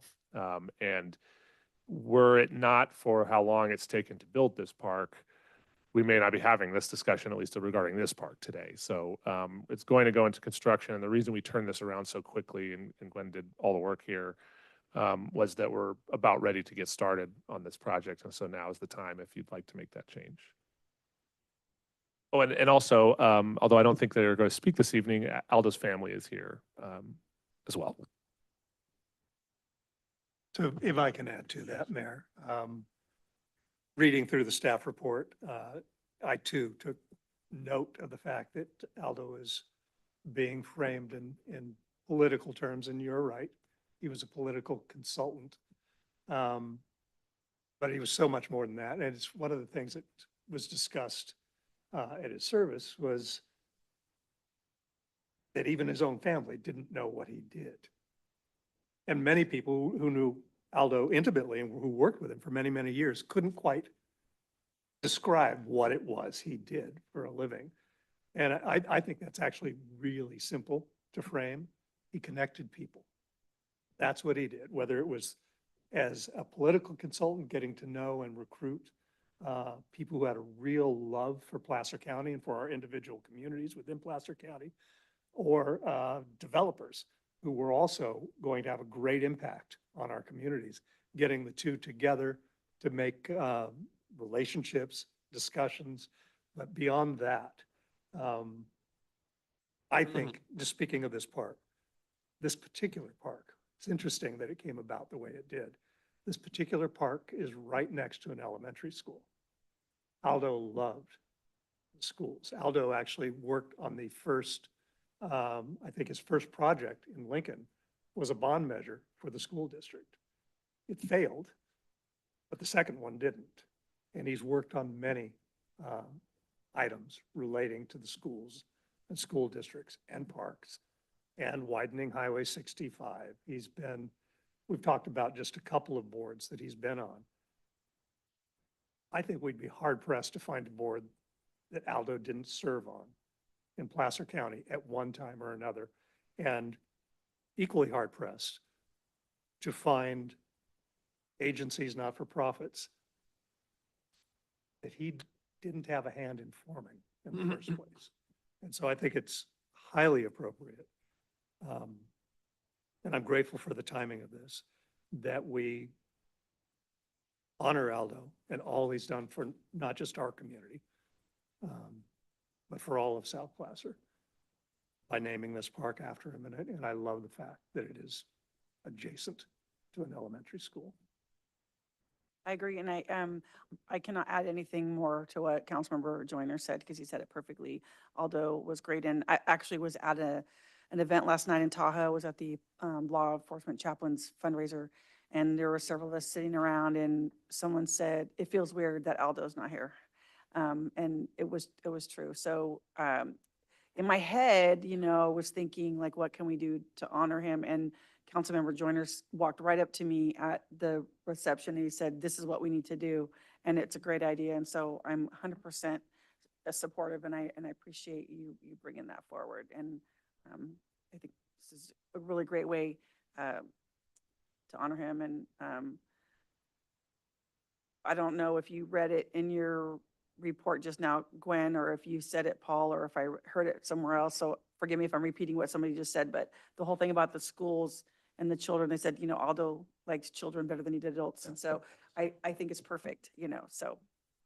Yes. Was in So, Cherry's letter. yes, it was. It was. That's what it was. Yes. Cherry sent us an email. That's where I read it from. Yes, thank you. So, yes. Thank you. Thank you. I was like, where did I read that today? I'm really glad that we polled it so that we could discuss it. There's too many times that some of these consent things, go unnoticed, but there's a lot of hard work that goes behind it, or there's a lot of meaning. It's really simple for a body like this to pass a proclamation, frame something, hand it off. Something like this is going to live in our community forever. Right? And people are going to talk about Aldo and the impacts he had, and they're going to learn about him from the park as well. So, Yeah, why was this park called Aldo, please? well,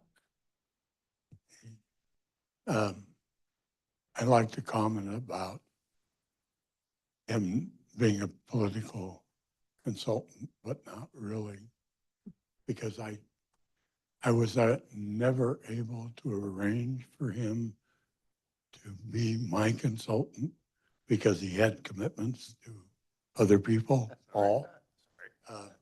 But regardless, he mentored me so much. He mentored my wife. The first board she ever served on was Placer Breast Cancer Board, which Aldo was one of the founders of that foundation. And that's, in fact, I met him through her. And the whole start of my involvement with the city, he was there constantly telling me what I was doing wrong.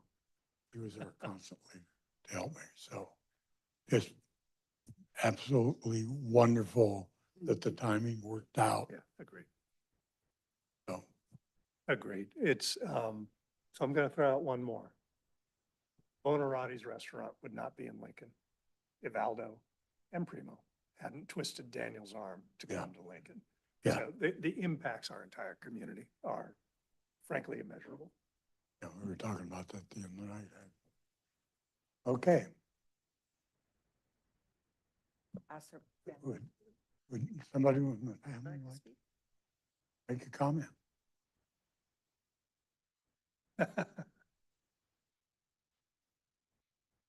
Hello, I'm Evie Panesci, Aldo's daughter. I mean, yeah, I would love for this to happen. I feel like the only reason I would oppose it is because the Aldo in my brain would be like, this is too much attention. Right. And list several people that are more worthy of a park. But I think in that way, he's more deserving than anybody else I could think of. So I think that Cherry's comment was so fitting. He really preferred to hang out with, you know, children or help with the, excuse me,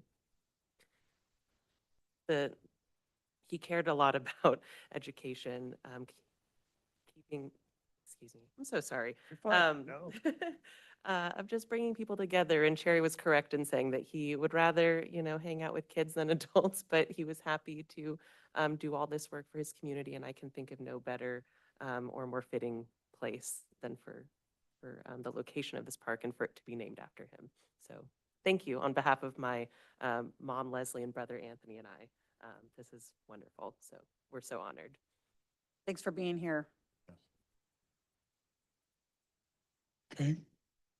So Mayor, we do have a couple hands raised online. Yes.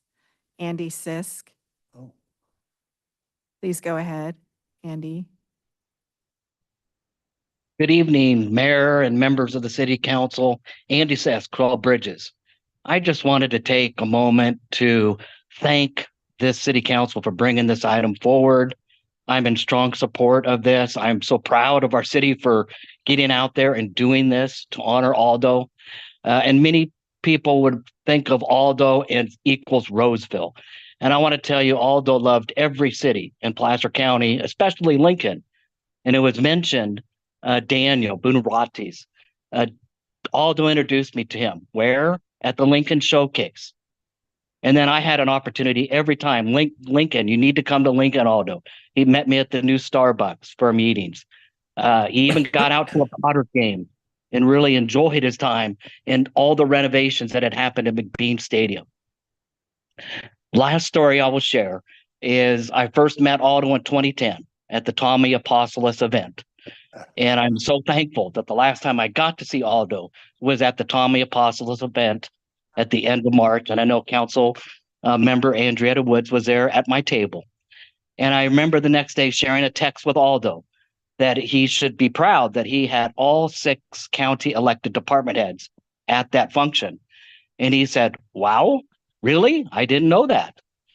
And that was Aldo, very humble, but it was to him and his credit that all of us were there present at that event. So thank you so much, City Council, for doing this.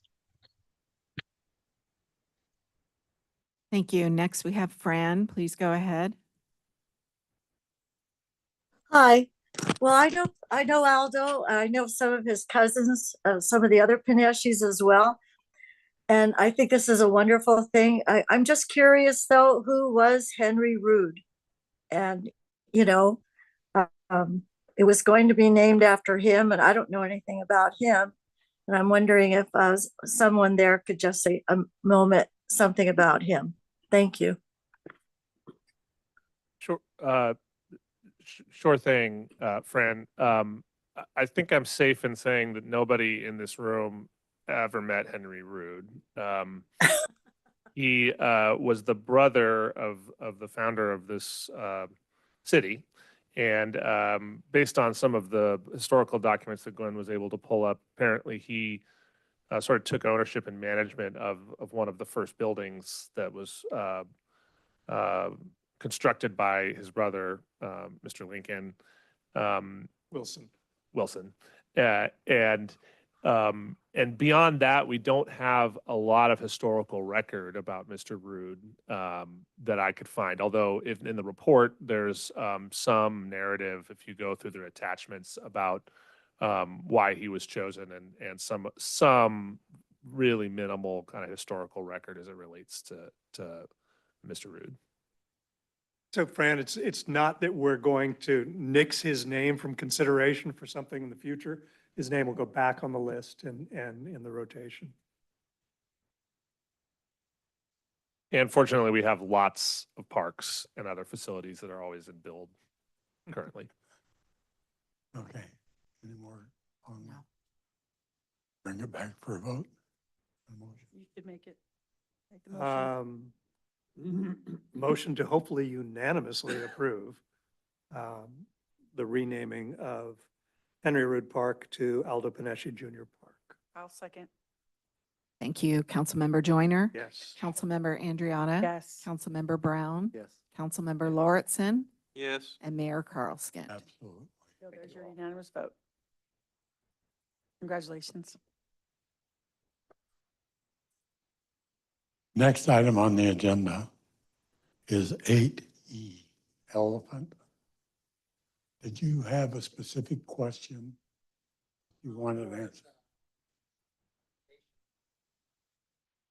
Okay.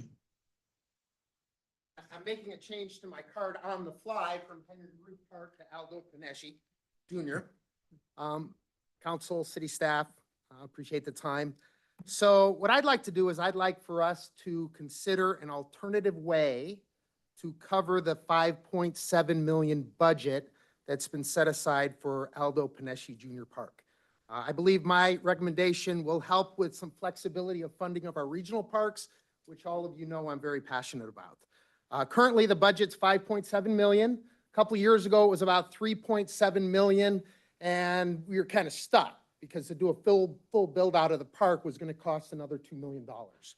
So there was some work done, and one of the recommendations was actually to draw down the entire park in lieu tax fund. So that's Fund 215.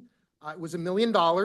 And for people, I know you're all familiar with this, park in lieu fund says essentially any development throughout the city, when they're like, you know, I can't put in enough parks or green space, so I'm going to give you kind of land or money in lieu of actually putting in that space.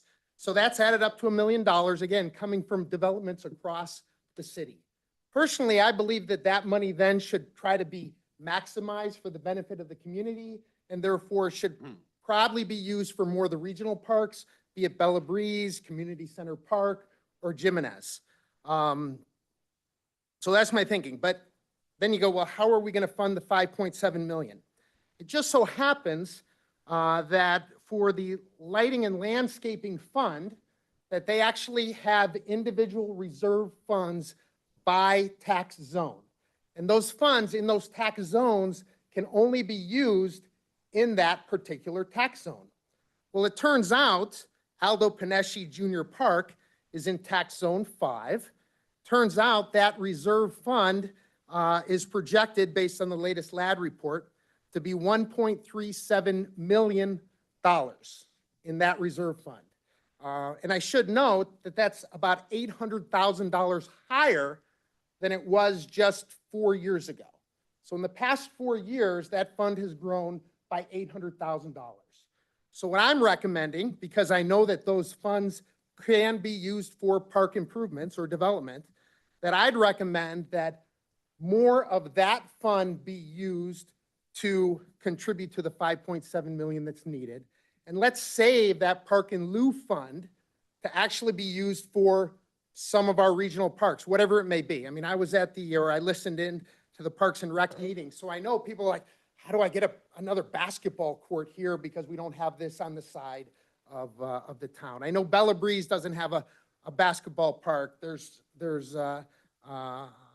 pickleball courts, et cetera. So that's what I'd like to do for city, to look at how we're meeting the 5.7 million and say, hey, you know what? Maybe I can draw down this reserve rather than use some valuable park in lieu funds. Thank you. Thanks for the time.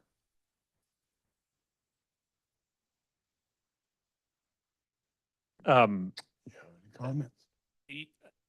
Not really. I'll say this is my compliment. Eric knows me, so he knows it's a compliment. It's not the worst idea I've heard today. So what I have to do simply is I've got to go back and verify each and every individual LAD or BAD or any of those.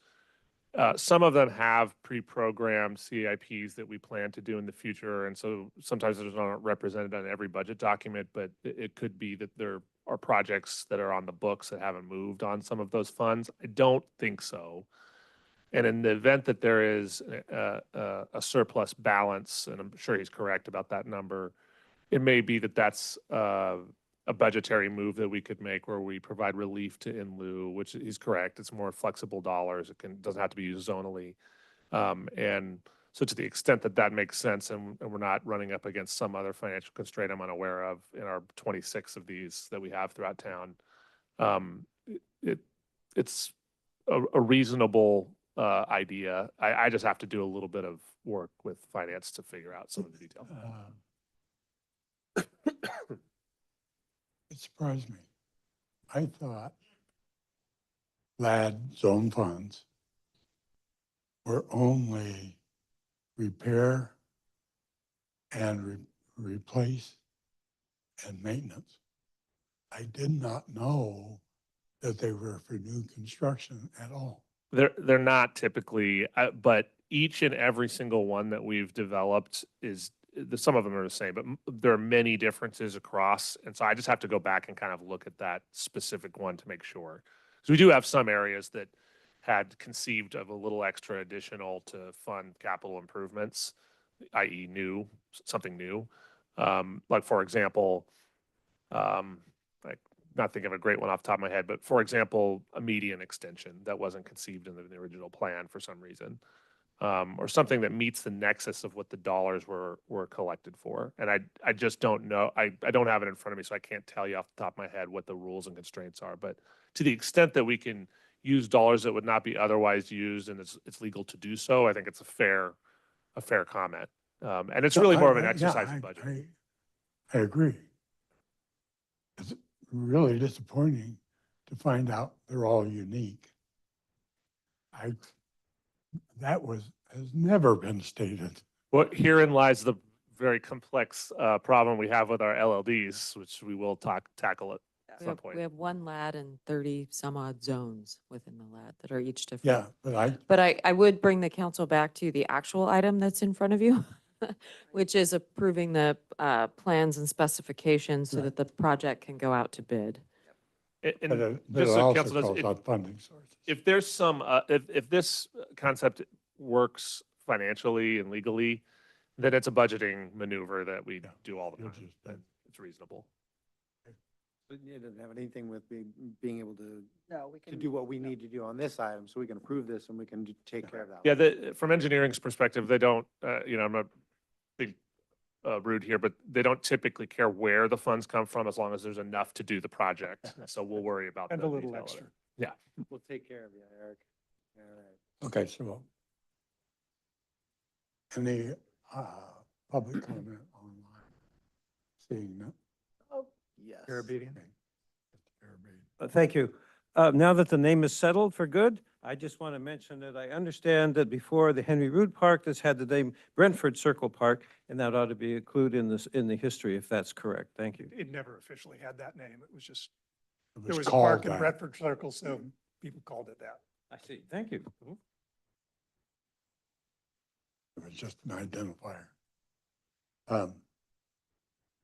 So I will accept the motion. I'll move to adopt resolution 2024-132, approving plans and technical specifications, authorizing them to what they needed. Second? Thank Motion and you. a second. Councilmember Brown? Yes. Councilmember Joyner? Yes. Councilmember Andriotta? Yes. Councilmember Lauritsen? Yes. And Mayor Carlskin. Yes.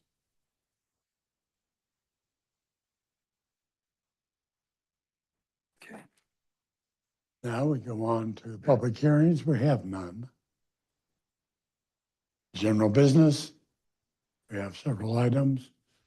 We had a request to move, remember? Yes, you did. Move 10D first on the agenda. So the first item will be to discuss and provide direction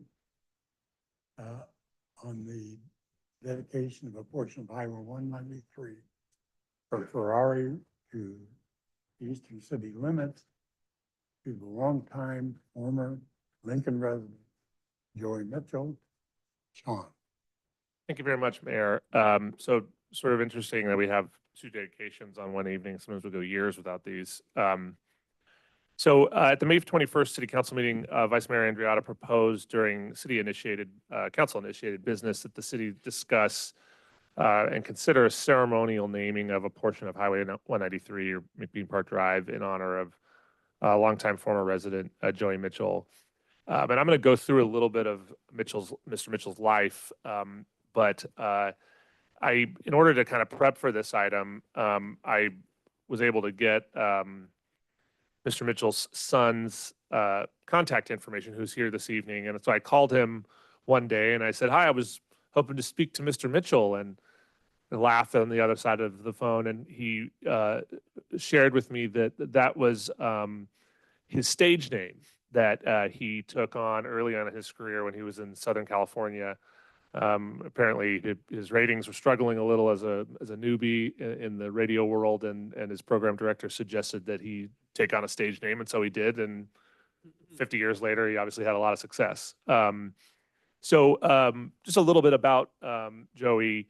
He began his career, as I said, in Southern California, and in 1975 he moved up to the Lincoln area. He had been working in that market, and I think what I had read was that he received some interest in the Sacramento area, and I think the thing I read was that, you know, you're a fish in a very large pond here in LA, and would you like to be a really big fish in a much smaller pond up in Sacramento? And so he came up, and for the remainder of his radio career, worked at a variety of stations here in the Sacramento area, a variety of formats, and continued his career for over 50 years until 2021, when he finally chose to retire. In March of this year, he passed away. And in your staff report, his son wrote a really great lengthy bio of really his life from beginning to his passing. What we were interested in, just to sort of highlight his standing and commitment to the community, was, you know, during that time that he lived here, you know, how was he involved? And his son provided all types of anecdotes and detail about his involvement in the community. And just a few of those I'll highlight here is he lived, if you have driven Highway 193, you'll notice on your right-hand side, I believe the house still stands, though I don't think anyone lives in it. Right on the corner of Oak Tree Lane and Highway 193, there's a home that's on the it's on the top of a hillside, and it sort of looks down into the lake area there. And that was their family home. And He was very involved in the Cub and Boy Scouts of Lincoln. He was a Sunday school teacher at Lincoln Assembly of God. Lots of nonprofit and fundraising efforts. He was a frequent MC at concerts at Lincoln Park. And he used his celebrity to promote Lincoln as well as its businesses. He did a number of radio remotes in town to try to drive some interest. You have to imagine that this is in the 70s and 80s when Lincoln was a very, very different place, much more difficult to attract people this far out from the Sacramento area. He'd have frequent guests on his radio programs to promote events in Lincoln. And one of the fun parts that his son shared was that he would actually use his experience of living here in Lincoln as part of his on-air comedy routines. There's a variety of it in the bio that was sent. But my favorite one, just because we spend so much time here working on the airport these days, is that he had a joke about how Lincoln had an airport and he created this sort of fake Lincoln Airlines. And his joke was that the airline had only one wing and was put up on a kickstand to get people around, which, I think those of you that are out at the airport, you would probably get a kick out of that. So, in kind of learning a lot about him and his commitment to this community, and he lived here up until 2001.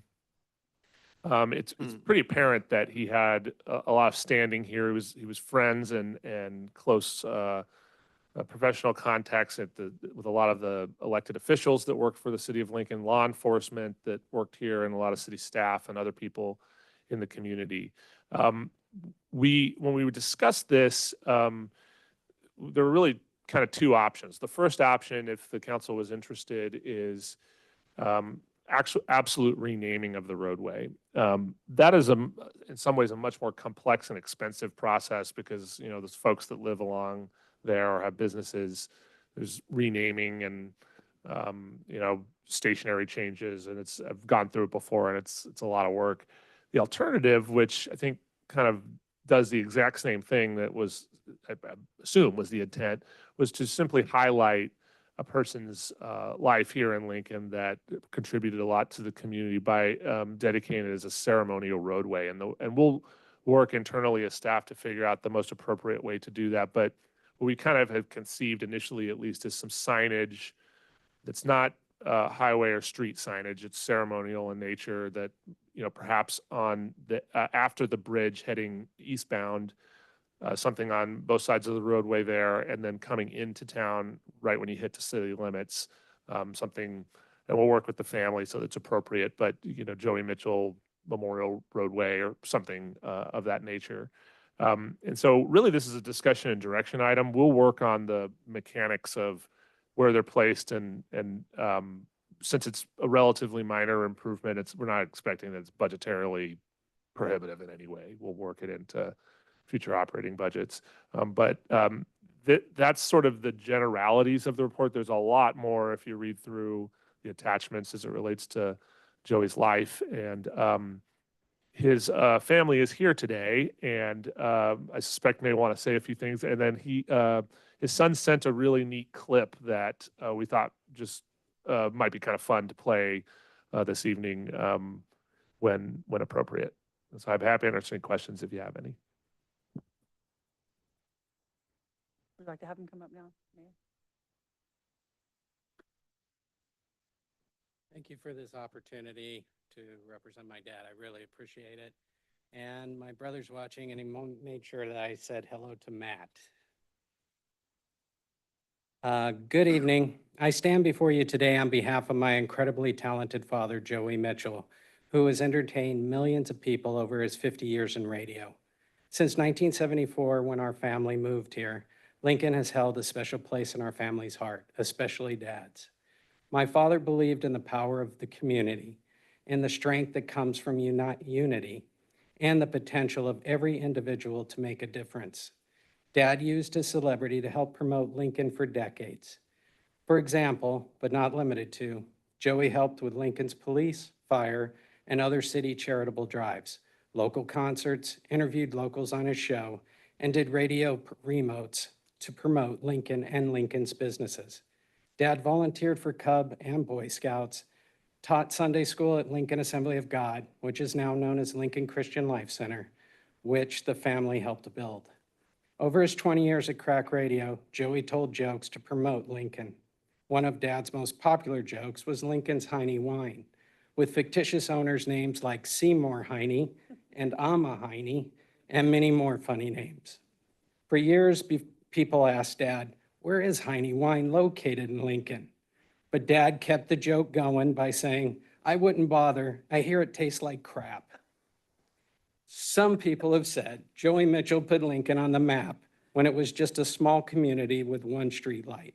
Joey worked relentlessly to uplift those around him through humor, to create opportunities where there were none, and to foster a spirit of mutual respect among us all. A perfect example of this, Dad gave NBC's Lester Holt his first job in the industry. While I recently spoke to Lester on the phone, he told me he doesn't know if he'd be where he is today if it wasn't for Joey. My father also served on the board of directors for Make-A-Wish and hosted many Easter Seals telethons. Let this section of road that my parents called home not just be a pathway connecting 2 points, but a symbol of unity, resilience, and a community spirit that my father embodied. Let it stand as a reminder, guiding us towards the values he held dear: humor, kindness, integrity, and service. My family, including my dad, who I feel is here in spirit right now, are very honored by this road dedication. And if approved, we will be very excited to share at my father's celebration of life on July 12th at Bayside Church in Granite Bay, which you are all invited to. Oh, and one more thing. A friend of my dad has something she would like to say. And time for the video.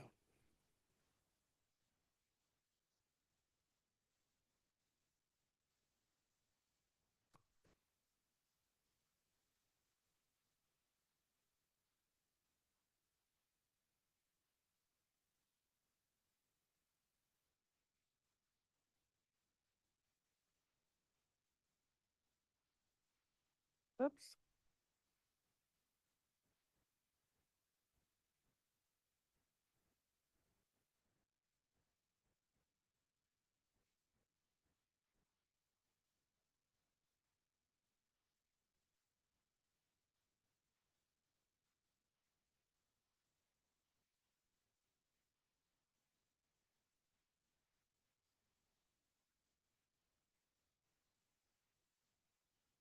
We'll get it, don't worry. We'll get it. We'll get it.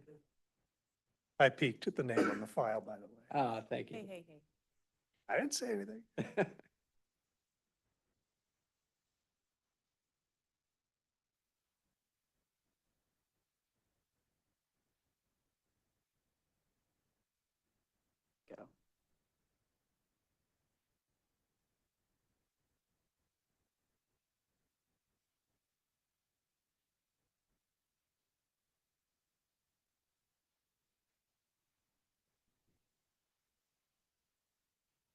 Well, this is Dolly Parton, and Joey Mitchell was one of the nicest people that I have ever known. We spent lots of time together back in Sacramento in the day on his radio show. A lot of people loved going on the show because they loved Joey so much. He was very friendly, very warm, very easy to talk to. And I know that a lot of people are kind of speaking out about Joey, and I just wanted to be one of them to say, Joey, I will always love you. Thank you. Thanks, Joey.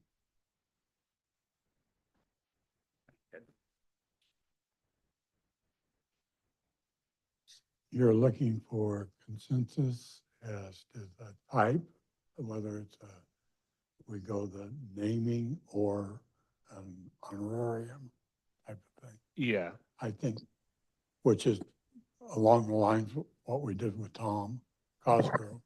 So I think that something in honor or memory of. Yes, I think that ceremonial naming is probably the best way to go. It's cleaner and It's just as impactful. it's and just it's- as impactful. Yeah. And I don't, yeah, and we don't want to disrupt, addresses and that sort of thing. But I appreciate the council really considering this and all the work that Sean did and Joey did. You know, growing up in church with Joey Mitchell as a young girl, like he was a big figure. And I think this whole. I think it's very, very. Mayor, if, just so that we don't have to return for this, if you wouldn't mind, if you could just take a motion on that and vote on it, even though it's direction, it will just cement. So I move approval of item 10D in creating a ceremonially named section of 193 McBean Park Driveway, Joey Mitchell Memorial Highway, or however I would want to name it. but- Yeah. A motion and a second. I'll second, absolutely. Thank you. Councilmember Andriotta? Yes. Councilmember Joyner? Yes. Councilmember Brown? Yes. Councilmember Lauritsen? Yes. And Mayor Carlskin? Yes. And I think we should, when we get ready to install, we'll have you out and we'll do a ribbon cutting and all of that. So yes. A full unveiling. Yes, we'll do a full unveiling. Yes, there you go. Thank you. Can I say something, Gwen? My mute's open, or I can't raise my hand, or am I part of the panel? Oh, yeah. We Yes, you are. So we'll change Could I that, raise- Fran, but go ahead. Oh, hi, this is Fran here. You know, we used to have, when you came into Lincoln, you know, we had those welcome signs up, you know, with some organizations like Rotary and the Women's Club, they had things on them. And there's been talk about having those at the entrances to Lincoln again. And I was out at the agricultural farm, you know, the high school farm, and one of those gateway signs is out there, a tall one. And I wish we could use that or put something else out there, you know. So if you're going to have that for Joey Mitchell, maybe we could actually get welcome signs back on the road or by the bridge or somewhere. That's it. I think typically those welcome signs are at the entrances of the town. It wouldn't Yeah. be appropriate to put it on 193, but we talked about that recently, Fran, and we'll look into that. Okay. Not sure at what point they disappeared, but So my memory is that those were created by the Future Farmers of America. yes. They were welded out of rebar.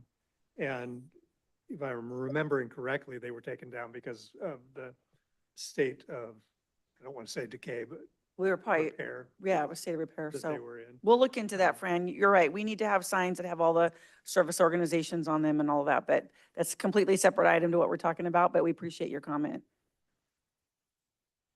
Okay, Okay. yeah, we're good. Thank you. You don't have to stay Okay. for the rest. Okay. Next item on the agenda, 10A, which is the amending of the budget. So Mayor, I'm going to lead Ruth Ann in here. Nita is out today. She's sick, which is pretty unusual for her, especially on a day when budget's being presented. But that is not a representative of either the quality or the outlook of the financial position of Lincoln. Ruth Ann will get into the detail, and you know, you're in good hands. She's presented budgets to you dozens of times at least. But what I will say, just from a higher level perspective from mine, is this is kind of interesting because this is our first sort of true mid-year on a 2-year budget cycle. And there's been a little bit of growing pains as a result of that. It's a different process than a lot of staff here are used to. And so the normal sort of ask and, you know, request process was a little bit abbreviated this year because I think we're just sort of getting used to the new process. But one of the benefits is we'll have a couple of one more opportunity this cycle to make adjustments. But generally, what you'll hear this evening is there's some minor additions on the expenditure side that relate to some staffing and some equipment. On the revenue side, I was actually fairly pleased that a lot of our projections were tad low, and so our revenues actually look better than they did at the outset of the year, which is always a good thing. Though I just kind of cautionary tale that we tend to lag behind what's happening in the world today, and so we'll see how it looks next budgetary update. But take it away, Ruth Ann. Well, good evening, Mayor, council members. Sean basically said what I was going to say. So if you have any questions. He's really good at stealing thunder, so. Which is fine. Yes. But yeah, so I'm going to give you a brief overview of the biennium budget adjustments, which are for the second half of the biennium budget cycle.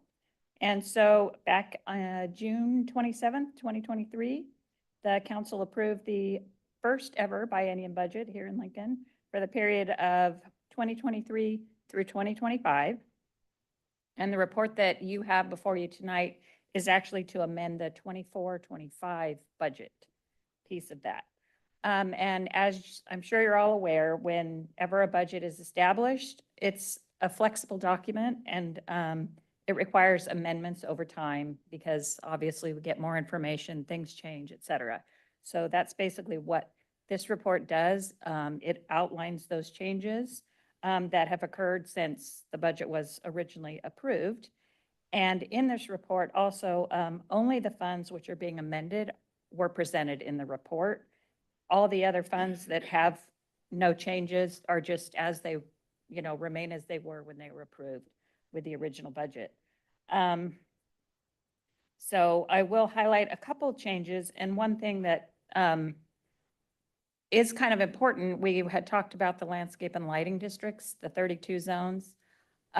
Within this budget, because we have a new financial software, which has been a whole lot of fun, let me tell you, we are actually breaking out each of those individual zones into their own funds. So that will help with transparency, that will help with tracking. We can then start looking at some other issues as the gentleman spoke about before and really have a better idea of what each of those zones has. So that is one thing that is happening within this budget. And that will come back further to council with another report because this is just an initial stab at that. There is going to be a complete breakdown that has to be done to do that. So some of the other things that in terms of expenses that are impacting this budget, it now includes some of the impacts for the employee labor group contracts. We had to obviously increase some of the budget for expenses, and just like everybody else, the city is, impacted by higher utilities, higher materials and supplies, higher communication costs, higher fuel, et cetera. So that's an impact to this budget. We have also added 4 new positions, a construction inspector within the engineering department, an HR technician, there's an IT admin analyst, and also an IT senior application developer. Those positions are included in this budget, and most of those positions impact several funds. In terms of the revenue side, this does include increases to account for the rate increases that were previously approved by the council to the water, wastewater, and solid waste division. At the time, obviously, when the budget was approved, those rate studies had not gone into effect. They have not yet been approved. So those are now included, and those funds are looking much healthier than they had been. We also have some minor adjustments. The council at a previous meeting approved an amendment to the Placer County limited term property tax agreement. And so that is about a $250,000 increase to revenues to the Public Safety Tax Share Fund. And of course, we get monies from other areas, like for example, gas tax. Those have been revised, so that unfortunately is a decrease to the gas tax fund. But again, that could be revised again. They're revising those all the time. We also have a slightly reduced allocation from PCTPA, Placer County Transportation Planning Authority, which reduces some revenue to Fund 223 in the amount of about $130,000. And those are kind of some of the highlights.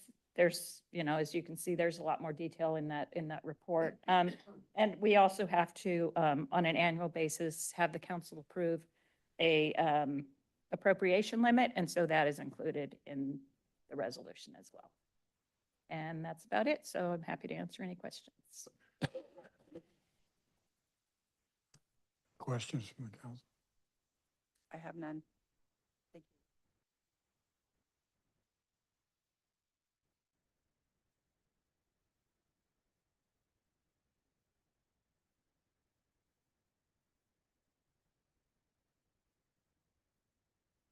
Thank you. Richard Pearl, City Treasurer. Change is always difficult, and I'm sure when the staff decided to go to a 2-year budget, they probably didn't know exactly what they were going to be looking at. I'm sure they found it harder to do than it turned out to be. But the only way to really manage a organization as complex as Lincoln is to have a clear understanding of where you're going.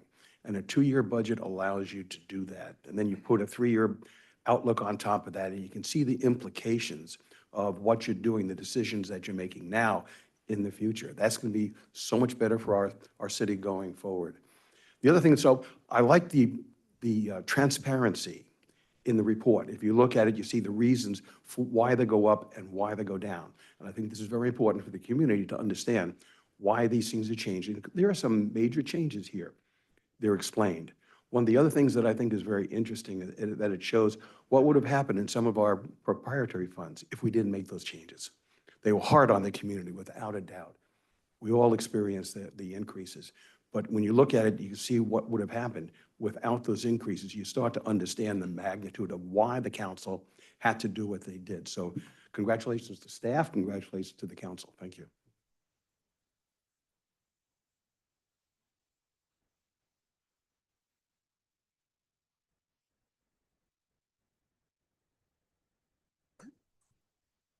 I got confused. On the splitting out in the LL and the LADs, we have 2 GL number, we have cost and revenue, and we're using the same GL number, if I read this correctly, for both of them.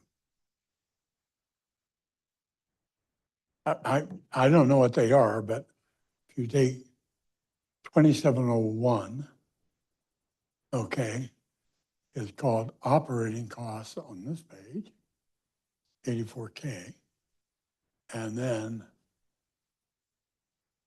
2401, I can find it, is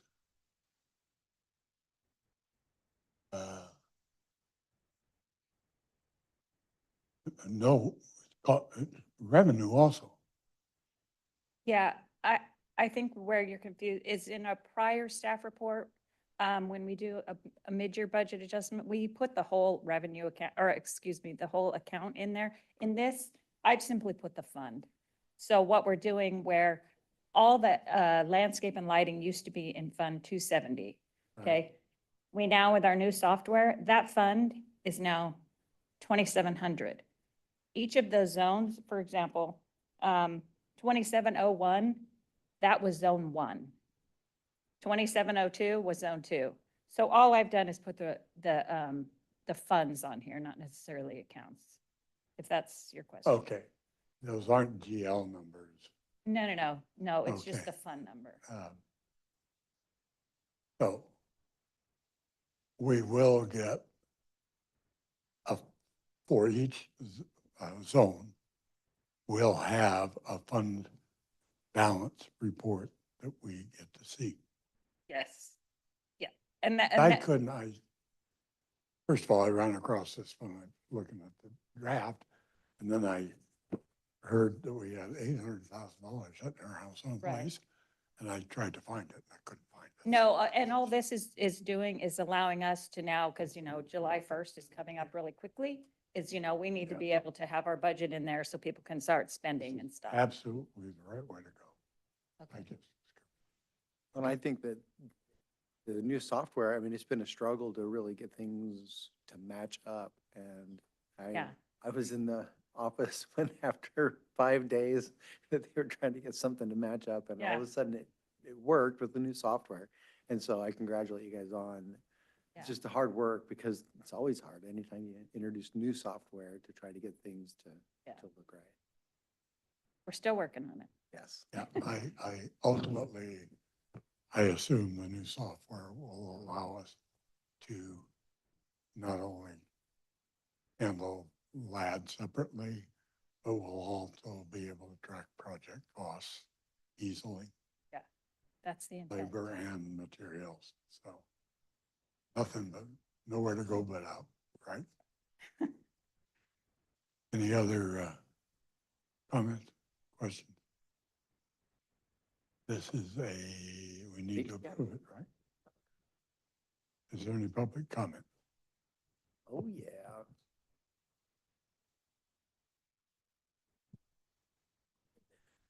Thank you, Mike Garabedian. I'm wondering if part of the budget process, there has been an evaluation of the full annexation that on the next agenda item is now a partial annexation, if there's been comparing the finances of those. That's my question. It's not typically included in this budget document, but yes, there was a full fiscal analysis done on Village 5 And updated. here, probably two, actually, that's right, there was two done. And in fact, one very recently for this amended version, which found in general that there wasn't a substantive difference regardless of the size of the annexation, because we'll get into the next item, but most of the commercial is still included in the amended Village 5 proposal, and commercial is really where the needle moves. We design residential to the greatest extent possible to be net neutral. So whether it be 1,000 acres or 5 acres, it should not matter if we're doing our job correctly. Thank you. Any other questions? Anybody online? We do have a few folks left, but no hands are raised, Mayor. Okay. Bring it back up. Okay. I move approval. Have a motion and a second. Thank you. Councilmember Andriotta? Yes. Councilmember Brown? Councilmember Joyner? Yes. Councilmember Lauritsen? Yes. And Mayor Carlskint. Yes.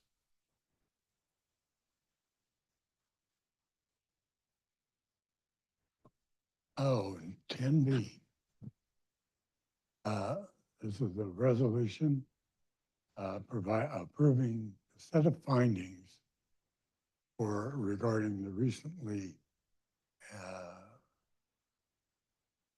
the necessity and public interest for the Village 5 annexation, the current one, Thank you, Mayor. week one. Yeah, this year's one. In 2023, the original Village 5 annexation was proposed and processed by Placer County LAFCO after a very, very long time of planning and other work. And while the LAFCO Commission approved the proposal initially, the project, because this is what's known as an inhabited annexation, which means that I believe it's more than 12 registered voters, maybe 10, I forget off the top of my head, but if there's more than a certain number of registered voters in an annexation area, regardless of the decision, if the project is approved at a LAFCO level, it then goes to what's called a protest vote. And essentially a ballot goes out to those registered voters and they sort of decide yes or no in terms of annexation. That protest vote was voted down by the folks that were the registered voters in the Village 5 area. And so subsequently, we had discussions and tried to listen to the very specific feedback that were received through the outreach and public comment process for the original Village 5 annexation. And one of the things that became really clear, in fact, we heard it a number of times at the hearing, was that not necessarily in opposition to the annexation as a concept, but if some landowners were not interested in being involved in that annexation at this time, then they'd prefer to be left out. So Richland and the city spent quite a bit of time thinking through how we could retool the annexation and remap it to respect that, as well as maybe provide another pathway for approval. Because typically, LAFCO law, state law says that if an annexation is denied, whether it be a protest vote or at the commission, usually there's a 1-year kind of ice period where you have to not propose anything for a year and then can be resubmitted the same way. Given that we had heard all that feedback, we thought that it would make sense to retool the annexation, and then council approved that remapped Village 5, we're calling it Village 5A, because we expect there will be future annexations, City Council approved that application proposal unanimously recently. Since that time, we've been spending our time getting the application paperwork reformatted and ready for resubmission to LAFCO, which that has been completed. Very recently, a couple weeks ago, the mayor and I had a meeting with the executive director of LAFCO, and one of the things that she commented was that the city did not provide a specific set of findings for LAFCO to be able to determine that the project is substantively different than the one we already submitted, which I think if you look at the maps, it's very clear that they're different. But there's also a section that's included in your staff report that from staff's perspective, we don't believe actually applies to the city. We think it's a LAFCO finding that they need to make. But the comment was made that it would be useful if the city made a set of findings that explain the public necessity for this reapplication. So that's exactly what we've done this evening. What you'll see in your staff report and associated resolution is a series of findings which are going to sound similar to things that we've already said many times in the past, both with the original application and now this amended one. A few of those just real quickly. Village 5A proposal promotes logical growth that incorporates economic development along our major transit corridors, in this case specifically along Highway 65, thereby giving the Lincoln residents the opportunity to have increased employment opportunities as well as retail and professional service opportunities that are a short distance from where they live versus the travel that a lot of folks have to do currently. I won't belabor the point on RENA and housing, regardless of how we feel about it. It is the law of the land, at least today, when this helps us move towards our goals that are set forth. The biggest one there was a lot of discussion about this at the original annexation proposal is how much many of these sort of large scale infrastructure projects depend on Village 5 coming to fruition today or someday in the future. And that includes everything from the South Placer Regional Transportation Authority to Western Placer Unified School District's future plans for educational facilities in this city, Placer County Water Agency and their variety of very expensive infrastructure projects, and of course, the newly formed Lincoln Sewer District 1, LISWA Authority, and future expansion plans that the plant has conceived. All of these projects, which detail lots of, whether it be Highway 65 widening, whether it be fees that are assessed through the Sparta program, all of them to some degree and to a great degree in many cases depend on this planned growth for facilities not only to serve Village 5, but to address existing issues that will likely only become worse without appropriate funding. Greg, I think, left, but the Placer County Conservation Plan also has super important objectives that for the preservation of sensitive habitat, not only in the plan area, but throughout their entire boundary, of which this project will contribute a significant amount of resources towards preservation. Other sort of spillover things that seem like common sense, but we're just trying to make sure we're really clear and concise about what we see as the public benefit, is the need to create a commercial environment wherein we can generate sales tax to give us some stability long-term in our budget so that we're not, to the point made just a few minutes ago, depending on property taxes, our ability to provide services, because we've just learned that over time that doesn't work, especially in a Prop 13 environment. And finally, what you'll see at the very end of the resolution is, for these reasons, it appears clear that LAFCO choosing to not consider Village 5 at this time would be detrimental to the public interest.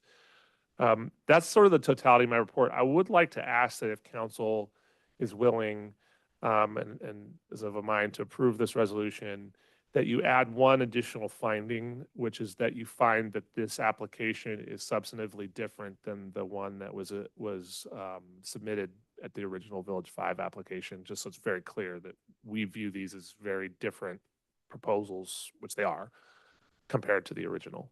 And I'd be happy to answer any questions if you'd like.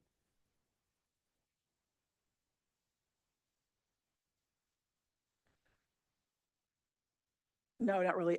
Thank you for this. I appreciate it. I think it's unfortunate that, you were required to do more work than you should have, but this is very thorough and it should do the job, hopefully. And I don't have a problem with adding the last finding that you just said. Yeah, I agree. It's, all of this information is available in other documents, and it's unfortunate that LAFCO continues to use our staff, quite frankly, to do their work. 100%. And so I appreciate you putting this together. I'm fine with the additional language as well. And I would be absolutely stunned if someone took a look at this and didn't see, if nothing else, the two islands that are now created as opposed to one previous, how substantially different they are. The other thing that I'm going to say is as we move through at SACOG, this current blueprint update for the next 4 years, currently, Lincoln is being given no credit whatsoever for anything being built in Village 5, nothing. And so, because it doesn't exist, it's not annexed into the city yet, Oh, right? yeah. I got you. And so the quicker we can move this forward before that final blueprint is done and get our numbers into that report, the better. Absolutely. Thank you, Paul. Appreciate that. Although it's totally unnecessary, I agree with adding the final finding. Because you don't need it. But, so, any comments from the audience? Mr. Chapman first. Got his hand up first. Yep, okay, no. Go ahead, Michael. Thank you. Well, LAFCO and I, Mike Garabedian, Placer County Tomorrow. LAFCO and I go back 50 years from my first involvement with it. And so I have a pretty deep understanding and involvement of it.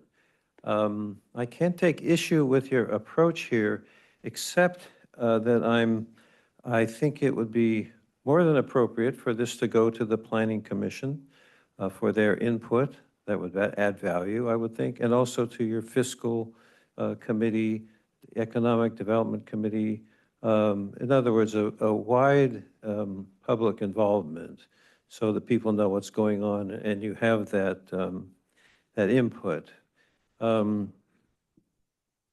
There's a side change, commercial amount changes, there are various changes.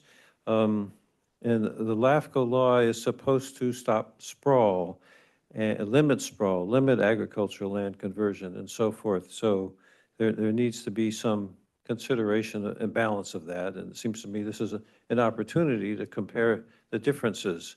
Because in one way of looking at it is that there's just been a change in the boundaries that will allow it to pass in a vote next time. Now, I don't know if that's exactly true or not, but it has that potential issue that you just, with the new boundary, it's certain to pass. And I don't know if that's a good reason in itself or as a supplemental reason. Anyway, I'm always glad to comment on boundaries. In New York, where I had experience with boundary issues, it's the legislature who makes a difference. And originally that was true here before Governor Pat Brown created this law back in 1964. But I think by and large, the law it has not succeeded in stopping sprawl or limiting sprawl. And it's probably maybe even time to reconsider the LAFCO law. And for you to keep that in mind too. Thank you. Thank you. I would be remiss if I didn't comment. We are regurgitating as far as more public input, the Planning Commission, and so on. This is a regurgitation of items that are in countless numbers of documents that have been talked about countless numbers of times in public forum.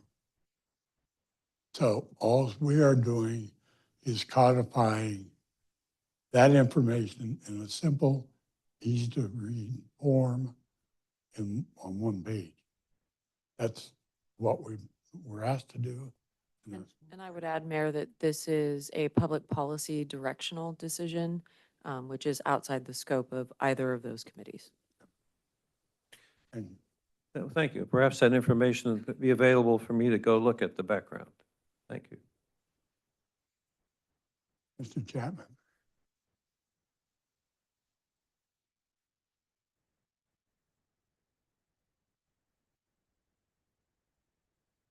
Thank you, Mr. Mayor. Byron Chapman, 12 Bridges area, City Council, as well as those here and hopefully watching at home. I too have been following this process. As far as regurgitating this information, in my world, it's okay to disagree, and I do indeed disagree. There's information here. I've been to the meetings, I've participated, I've talked to many of the people that are affected out in that area. And what I see on the paper, what I've heard with my own ears, and the questions that I've asked at those meetings at LAFCO, they don't exactly stand out here in this report. There are some things that indeed are correct, many of them, but it's the ones that don't quite shake out to me is what gives me pause for consideration of this. The fact remaining is, I already know the answer to this question, but they also are concerned with many things. For example, safety personnel, fire departments, police departments, based on how many people do we have that is supposed to meet the criteria for I believe it is every 1,000 people in an area that we're looking at. It's no secret the city of Lincoln has worked diligently over the years in order to try to get those numbers up. Again, money seems to be always the issue, and where are we going to find it? But LAFCO, from what I understanding and what I hear and what I see, there are other things here that concern them, as do I and others who actually live out there. We've been talking, for a year, 2 years, regarding the Lincoln Sewer District. I mean, we're to the point where, down the road here, we're almost there to, what are we going to do in order to try to get that facility up to speed now that we've taken on some of Auburn's sewer and waste. So there are things here that need to be addressed. If we can't meet these items now, I don't have a crystal ball. But what I'm looking at and what I'm seeing is these are all based upon, as most things are, assumptions. And this is such a project, and it does affect many people's lives out there. And they're fighting very, very hard in order to keep their homes, their families. They've been there for a long time. They've stated this. That's why it was turned down the first time, and it's coming back again. And what I did hear and what I did see, and you could look at any of those reports on the LAFCO meetings that they've had, LAFCO, the committee, has also stated that they've had a little bit of difficulty in order to get the information that they do need and have asked for, and it hasn't come very easily per their comment. So with that, I would say to come back and maybe redo what you need to do. But thank you very much. Thank you. Can I respond to that very quickly? Please do, otherwise So, I'm so a going to. couple of things, Mr. Chapman. First of all, there are now 2 islands created that exclude the individuals you're talking about, the homeowners you're talking about, who did not want to be included, as well as some additional homeowners that, some of whom I think actually do want to be included, but there was a decision made to address that at a future date. The other thing that I'm going to say is similar to what I said a little bit earlier. Lincoln staff is doing Herculean work to try to accommodate the requests, not of the commission, but of the executive director and consultants that were hired there. All of the information has been made available to them. They may have to go through the documents, they may have to pull it out and consolidate it, but it's all there. Anything they've asked for has been provided. Well, and to your point, we're paying our staff time to do her job.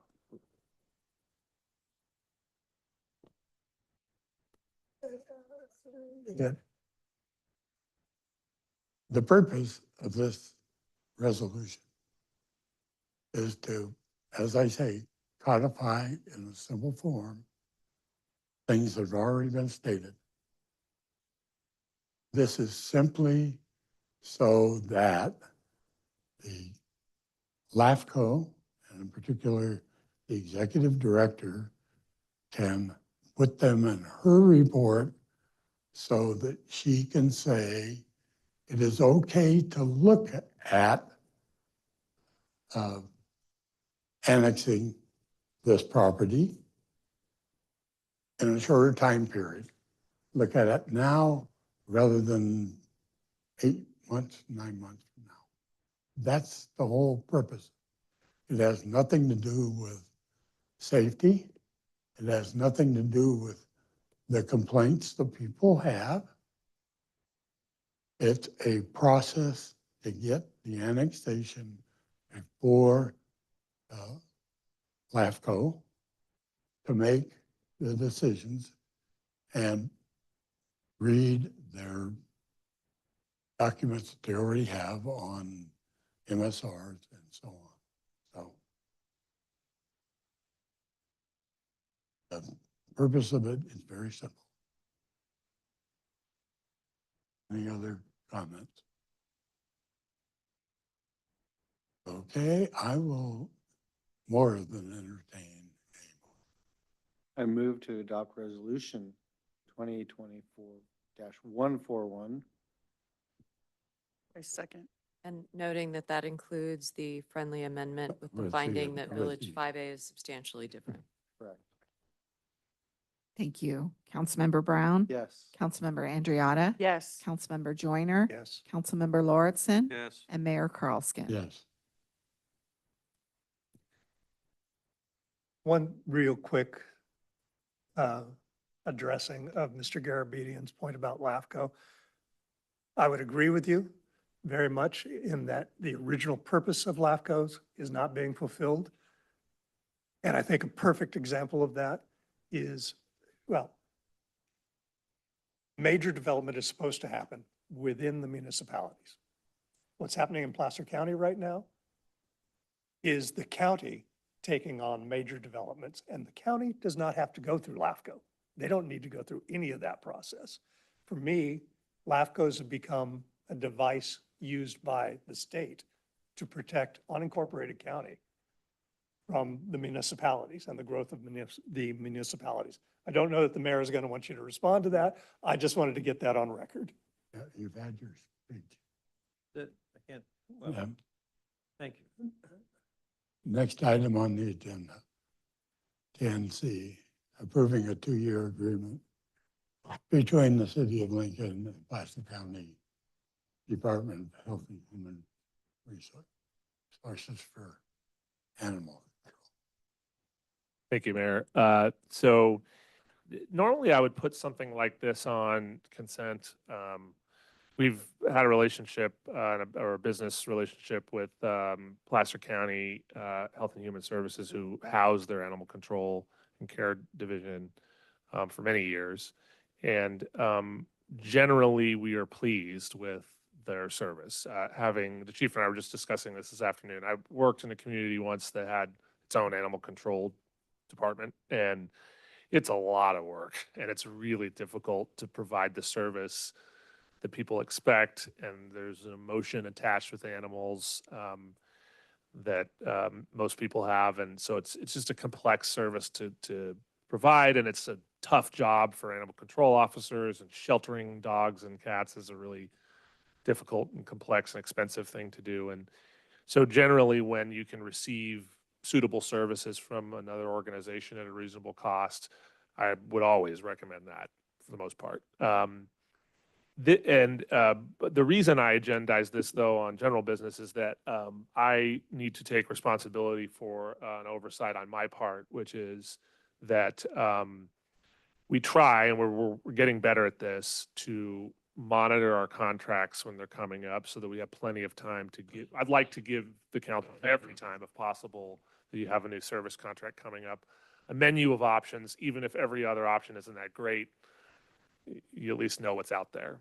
In this case, we were not, at least I was not tracking that this was coming up as soon as it was. We did meet with the county about 2 months ago to discuss a renewal. And what we learned was a couple of really interesting things. The first is that they have never, until this year, their cost of service study hadn't been granular enough to really make sure that all of the different agencies that they serve were paying their pro rata share for the service. And so they've done that this year. In addition to that, we learned that they have some real challenges as it relates to shelter capacity and the cost of providing that service, which I'm going to get to in a minute. It's sort of an interesting theory about why it's changed so much just in the last couple of years. However, so my commitment to the council moving forward is certainly on this type of service, but on every service, I hope, we'll be able to get to you much earlier where we're not so close to a deadline where we need to make sure that we're getting something done so we can keep the service running so you can have a more kind of global view. With that said, we did do an analysis, at least prima facie analysis of how we might try to get this same service from some other provider or look at it internally, and I'll go through that in just a second. So you're going to see a fairly extensive increase in cost for the service. It's going to end up over the term of the 2-year agreement to be somewhere between about 25% more than we're currently paying. Some of that's adjustment because we were probably being undercharged in previous years, and some of that has to do with escalation, excuse me, in cost. Interestingly, what we learned from county staff was that the animal shelter, where most of our pets go when they're picked up, it was built with, I think, a 15 or 20-year horizon of capacity, and they're nearly at it now, 5 years into this new facility. So the question is why? And the theory, which I think is kind of shown in other areas of the state, is that when COVID occurred and lockdowns occurred, a lot of folks that were working from home, whether it be they were working from home or just sort of all of the difficult emotional things that everybody was going through during that time, pet adoptions went way up. And as restrictions have eased, they've noticed that the amount of animals that are either getting turned into the shelter or just being let go into the streets has gone up quite a bit. In addition, adoptions have gone down. So that means this is a no-kill shelter that we have in this county. And so that means that these dogs and cats presumably are staying there much longer before they're given out to some rescue group or maybe adopted. And so that's been a challenge for them to try to figure out how to address that. One of the things that we did try to negotiate, and I have to say that I actually kind of respect county staff for this, was I asked, look, what if we agreed to a longer term agreement? Could we, if you have commitment from us for a 5-year term, could we see a cost reduction because you have the assurance that we're going to stick around for the totality of that time? And they thought about it, and they called back and said, look, it's not that that's not attractive to us, but we really care during this time period to make sure that we're getting the proportionality of the service allocated correctly to each of our customers. And so we prefer not to do that during this period of time, which, you know, from my perspective is good too, because I want to make sure that we're paying our actual cost versus subsidizing anywhere else. So the final thing I'll just say is, so when Chief and I discussed this, we thought about, you know, the obvious question is, what are alternatives? As far as we can tell, the two most reasonable alternatives, neither of which we believe are cheaper, would be to approach another adjacent agency around us. So we haven't had discussions, but for example, Rockland, they have animal control, a couple animal control officers, and see if they'd like to provide the service. Just understanding their staffing levels, my theory is that it would likely require that they hire another body, which would just be direct cost. added into Lincoln. So I don't think that's necessarily less expensive. But the second half is they still use the same shelter services, right? And so those costs just get passed along to us just like they do under the county contract. The second option, which we kind of touched on in the beginning, was doing this in-house. And unless Chief's changed his mind in like the last 4 hours, I don't think there's a whole lot of interest for that. Although he has a dog now, so I don't know, maybe. And standing up that kind of thing, I think needs to be a longer term effort if it was a direction that we decided we wanted to go. Besides the fact that it's not simply just hiring staff to go out and catch dogs, it's all of the calls for service that have to do with animal cruelty. Christine's folks in code enforcement routinely deal with sort of animal hoarding situations where people have like 87 cats in a home. Yeah, and a lot of those kinds of spillover complaints and issues can be referred to this outside entity, in which case, if we were doing it internally, we'd be handling all of those calls for service. And then the other part is that if we were doing it internally, we couldn't just do it by a dog catcher's truck and send them around town. You'd have to have some sort of interim shelter beyond the little thing that we have at the police department that is professionally built and humane and all of those things. And so for all of those reasons, I just don't see at this stage a reasonable, less expensive alternative for the same level of service we're getting. And so we're recommending, regardless of the cost increase, which in your report under this current budget cycle is about another $47,000 over what our previous contract was, we'd recommend that you move forward with that, and we'll make a commitment at a staff level that we'll do a little bit deeper of an analysis next time that this contract is up, so that you may make the same decision, but at least you'll have more frequent and cogent information to make that off of.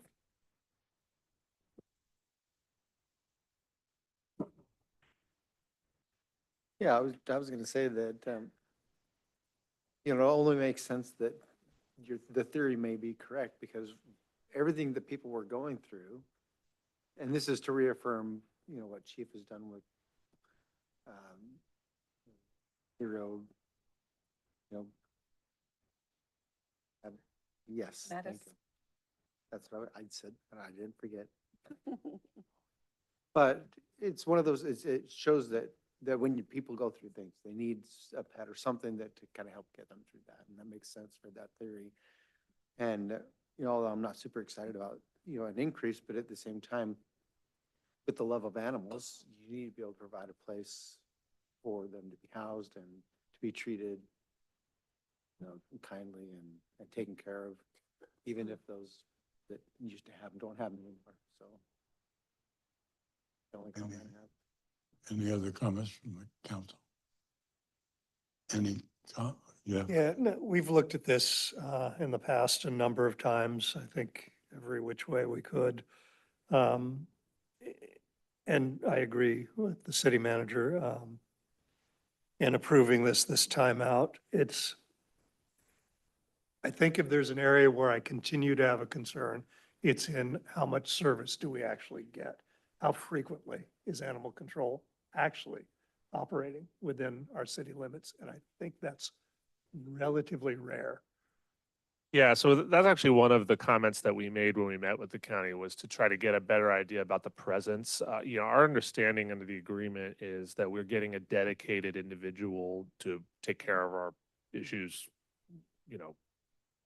reasonably whenever they're occurring, which does happen.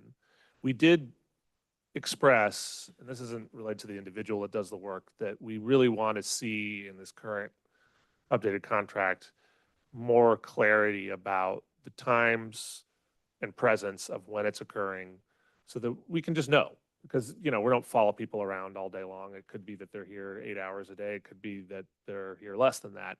What we do know is that when we take, and Chief, please correct me if I'm wrong on this, but I believe that we take priority for that individual that's serving us. If they have a call here, they're taking that call. If they're not busy, 3 or 4 hours, and they get a call, out Nicholas some ways or north of town, they'll run that call Am I wrong about that, Chief? But we do take priority in terms of calls for service. Yeah, the animal control officers will typically be in town and available in handling our calls for service. And if there is a call in their response area in the county, they bounce out, handle that call, and then come back into the city. So they are in town.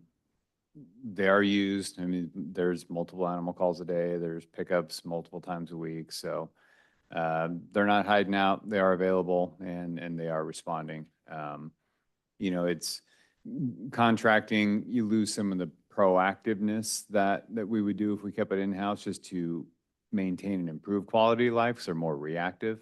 But when we need them, they will respond and they'll handle whatever it is, animal related.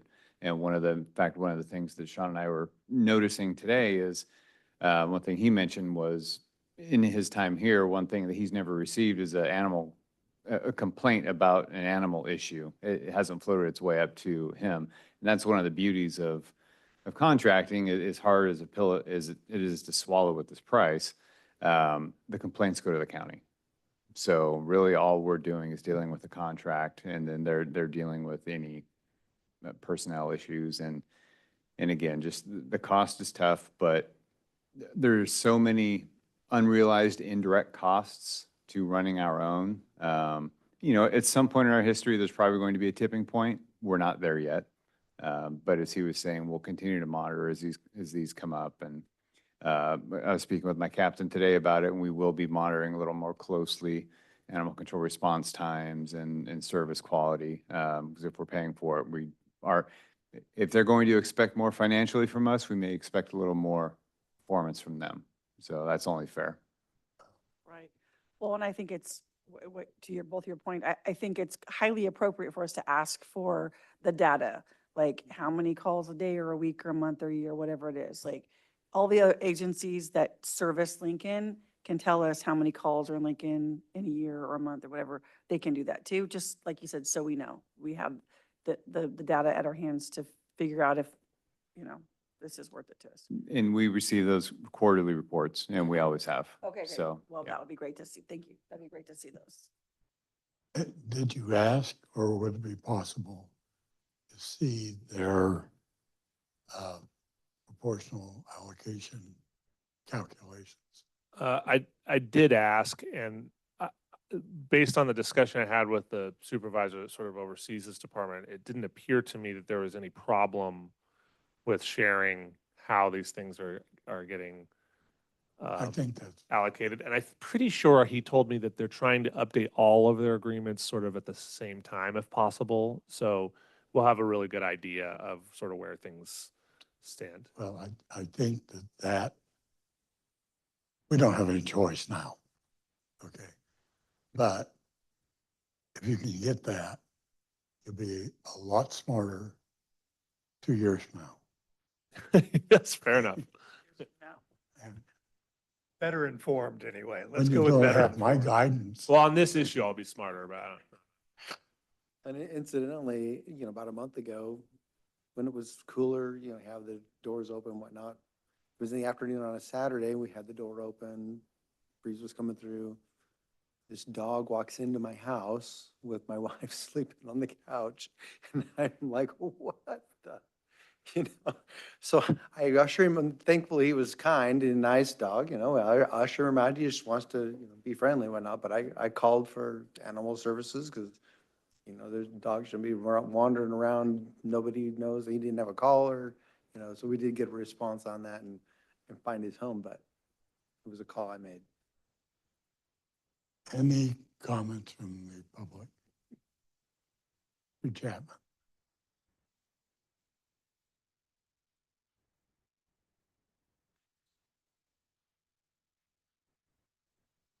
Byron Chapman, 12 Bridges area. Mr. Mayor, council members, city staff. I do agree. I think with the technology that we have today, I don't think it would be that difficult in order to figure out how many times did you have to go to Lincoln? And if so, what did that take? Because right now you might get that report, but again, you're behind the curve at that point. I also, I'm hoping that the city manager is correct, and I've been thinking about this for a moment, and I do believe he is, and hopefully that being the case, the further we have gone past COVID and dealing with the actions and reactions of people, that the huge, let's get animals, now we get away from that. Well, now we don't want to take care of them, or we don't have enough time to take care of them anymore, and then that happens. So 6 months from now, certainly a year from now, I would think that we'll be able to figure out, has that ridden itself out? And now we're just down to a level every day kind of before the COVID hit. And that may be the lifesaver too, because once we find out what that is, we're pretty much going to know exactly what we're dealing with, and we don't have that rush coming down from the hill that hopefully we won't have again. So yeah, I for what it's worth, I think that's a great way to go. Thank you. Anybody online? We do have a few folks, but no hands are raised, Mayor. Okay. I'll bring it back for a motion or further discussion. Okay, I'll move approval of item 10C, Resolution 2024-142, approving the 2-year agreement between the City of Lincoln and the Placer County Department of Health and Human Services, Animal Services Control. I'll second. Thank you. Councilmember Andriotta? Yes. Councilmember Brown? Yes. Councilmember Joyner? Yes. Councilmember Lauritsen? Yes. And Mayor Carlskint.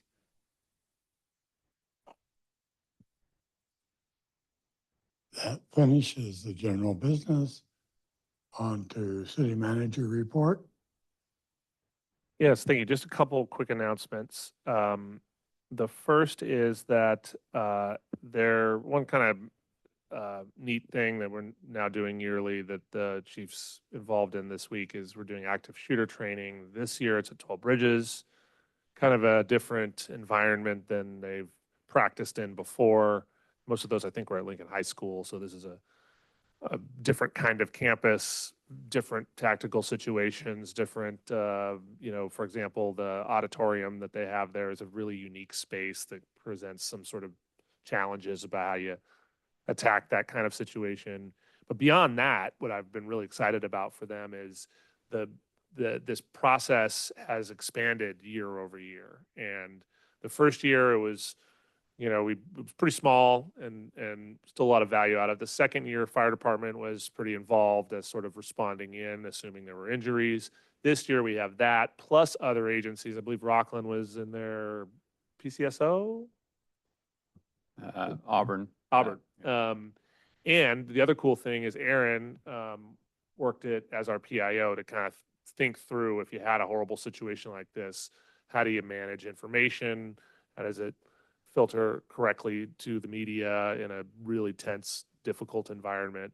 And they've also instituted some cool technology this year. I think they're instituting some drone use and just different technology that we've had, but maybe wasn't employed in this particular situation. So just kind of keeping our folks trained in the horrible, unlikely event that kind of thing happens here. So it's kind of neat to see that. And we solicit volunteers from city staff and people in the community to come be actors. And and they do a good job of keeping it light because it's sort of a upsetting experience, honestly. I haven't done it a couple times. Try not to make it too depressing and try to make it useful for the officers. So they're doing that. They did one session this morning, and then they're doing another one on Thursday. And it didn't occur to me until just now, but maybe next year we will ask if you all would like to participate, if you want to get shot at with airsoft guns, which do hurt actually a little bit, I've learned. The second is if anybody's interested, there's a ribbon cutting on Thursday at 3 o'clock at the Lincoln Gardens, which is the project that's by just outside of Solis. South end of the Brands Feed building. If you haven't seen it, it's really taken shape in like the last 2 weeks. So it's pretty cool. Be interesting to see how that business works out. And then two last things. One is we are now ramping up and starting to work on the Lincoln Senior Health Fair, which we had our first year last year, this next year. Chris Wyatt and Harry Garland are working with us to get a The event will be similar, but, and I wouldn't say it's going to be bigger, but it's going to be better. We've learned a lot the first year.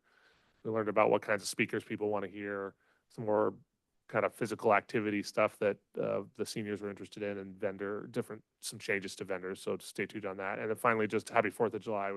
Matt's team and both Matt's teams are doing a lot of work getting prepped for the parade and for the show. And, you know, it's always a scramble kind of at the end of June to make this all happen, but we're getting there. So hopefully everybody enjoys themselves. Thank you. Next item is council initiated business. Does anyone have? Nope. Any business? Committee reports? Got a couple. For WAPMA, the new general manager started, and he's already doing a great job digging in and getting information. And so working with the operators out there to try to keep them on track. So that's good news. And then for LISWA, for the wastewater treatment plant, we've made a little bit of an adjustment with the lead person who's acting as the general manager, their West Yost contract, but so we've made a change with the person who's in charge. And so that's a good thing for us. And so I'm looking forward to moving forward with Jim Mulligan. At the last LISWA meeting, since it's the end of the fiscal year, we approved The budget. legal counsel contract. We approved a draft budget for next year. We approved and hired an operator. New operator of the plant will be Jacobs Engineering. And we renewed the contract for West Yost for administrative support. Thanks for filling in my blanks, Dan. Yeah. Well, Well, you know, after a few days go by, I forget what we talked. Yeah. That's a lot to repeat. okay. No other, you have a committee? Very quickly, attended the Greater Sacramento Economic Council retreat for a couple of days. As you know, that's really a private organization. And so a lot of what was discussed there is, at least at this time, not for public consumption. But I think what I can say is that the board was expanded to, I believe it's 50 CEOs now, along with the 14-ish cities that are members of GSEC. And the discussion was really around moving towards the next generation of GSEC board members and business owners. And basic comment was made, once all the old folks retire, there's nobody coming behind that is driving this entity forward. And so there's going to be a particular focus on bringing those folks and those new organizations into the fold. And there's also a rebranding taking place at this point for the greater Sacramento region. And I think you'll see some of that begin to be unveiled here soon. They're also going to be focusing internationally. You've already seen GSEC go to Germany on the heels of Bosch coming and attempting to bring Lufthansa in as an international flight direct to Frankfurt, that type of thing. The other international destination or target for them is going to be South Korea. And there's a great deal of connections that we would not have expected in businesses in the Sacramento region that are either of South Korean ownership now, takeovers, that type of thing, or interest from South Korea, especially as that area of the globe becomes increasingly unstable. Interest in them coming to the Sacramento region. And so they're going to be reaching out pretty heavily on that. The other report I have is attended the SACOG board meeting, which was held up in Marysville this last time. And the biggest thing taking place there is a continuation of the discussions surrounding Blueprint and frankly haggling over the language of a lot of the different sections of that. And there is not always total agreement, but we're making our way through it. But we had to go around the hotel. Yeah. The hotel, if it hasn't already fallen down, is Is pretty it darn pretty close. much gone? Yeah. Yeah, so sad. Yeah, the sad thing is they're gonna have to make some quick decisions. The projection is it will cost $4 to $5 million to remove it and clear it out. And I would imagine if they were to attempt to salvage the facade and repurpose that build within it, the costs would be similar. So I think I'd be moving very swiftly to see if we could stabilize it and somehow, whether it's affordable housing, whatever it might be, build that within the shell so it still has that historic feeling to it. So a little closer to home, Sheridan, feeling like they're a little left alone out there and, where they think they're just a corner of nowhere. Placer They County. like being left alone, by the way. Yes and no. They do, but they don't like that there's not a whole lot of money to be able to do things for Sheridan. So one of the things that Placer County is doing is they had a traffic management meeting with a lot of improvements that they're going to make, especially on the road going out to Camp Far West and all those trucks that just go down through there. And so they're putting in some different signage for 25 mile an hour, stop ahead, different, and painting V different things. And so, some of the community members were, in big favor of that. Maybe one or a couple true that are like, no, we don't want that. But in the end, I think it'll be a lot of good changes in signage and traffic management that they're putting in. And it's nice to see that those that feel like they're getting a little left alone are getting the attention they want. Also, with the library, found out that we're going to be losing some funding from Sierra College for the library. And so we're going to be hearing a lot of talk about that coming up in the next year to what are we going to do.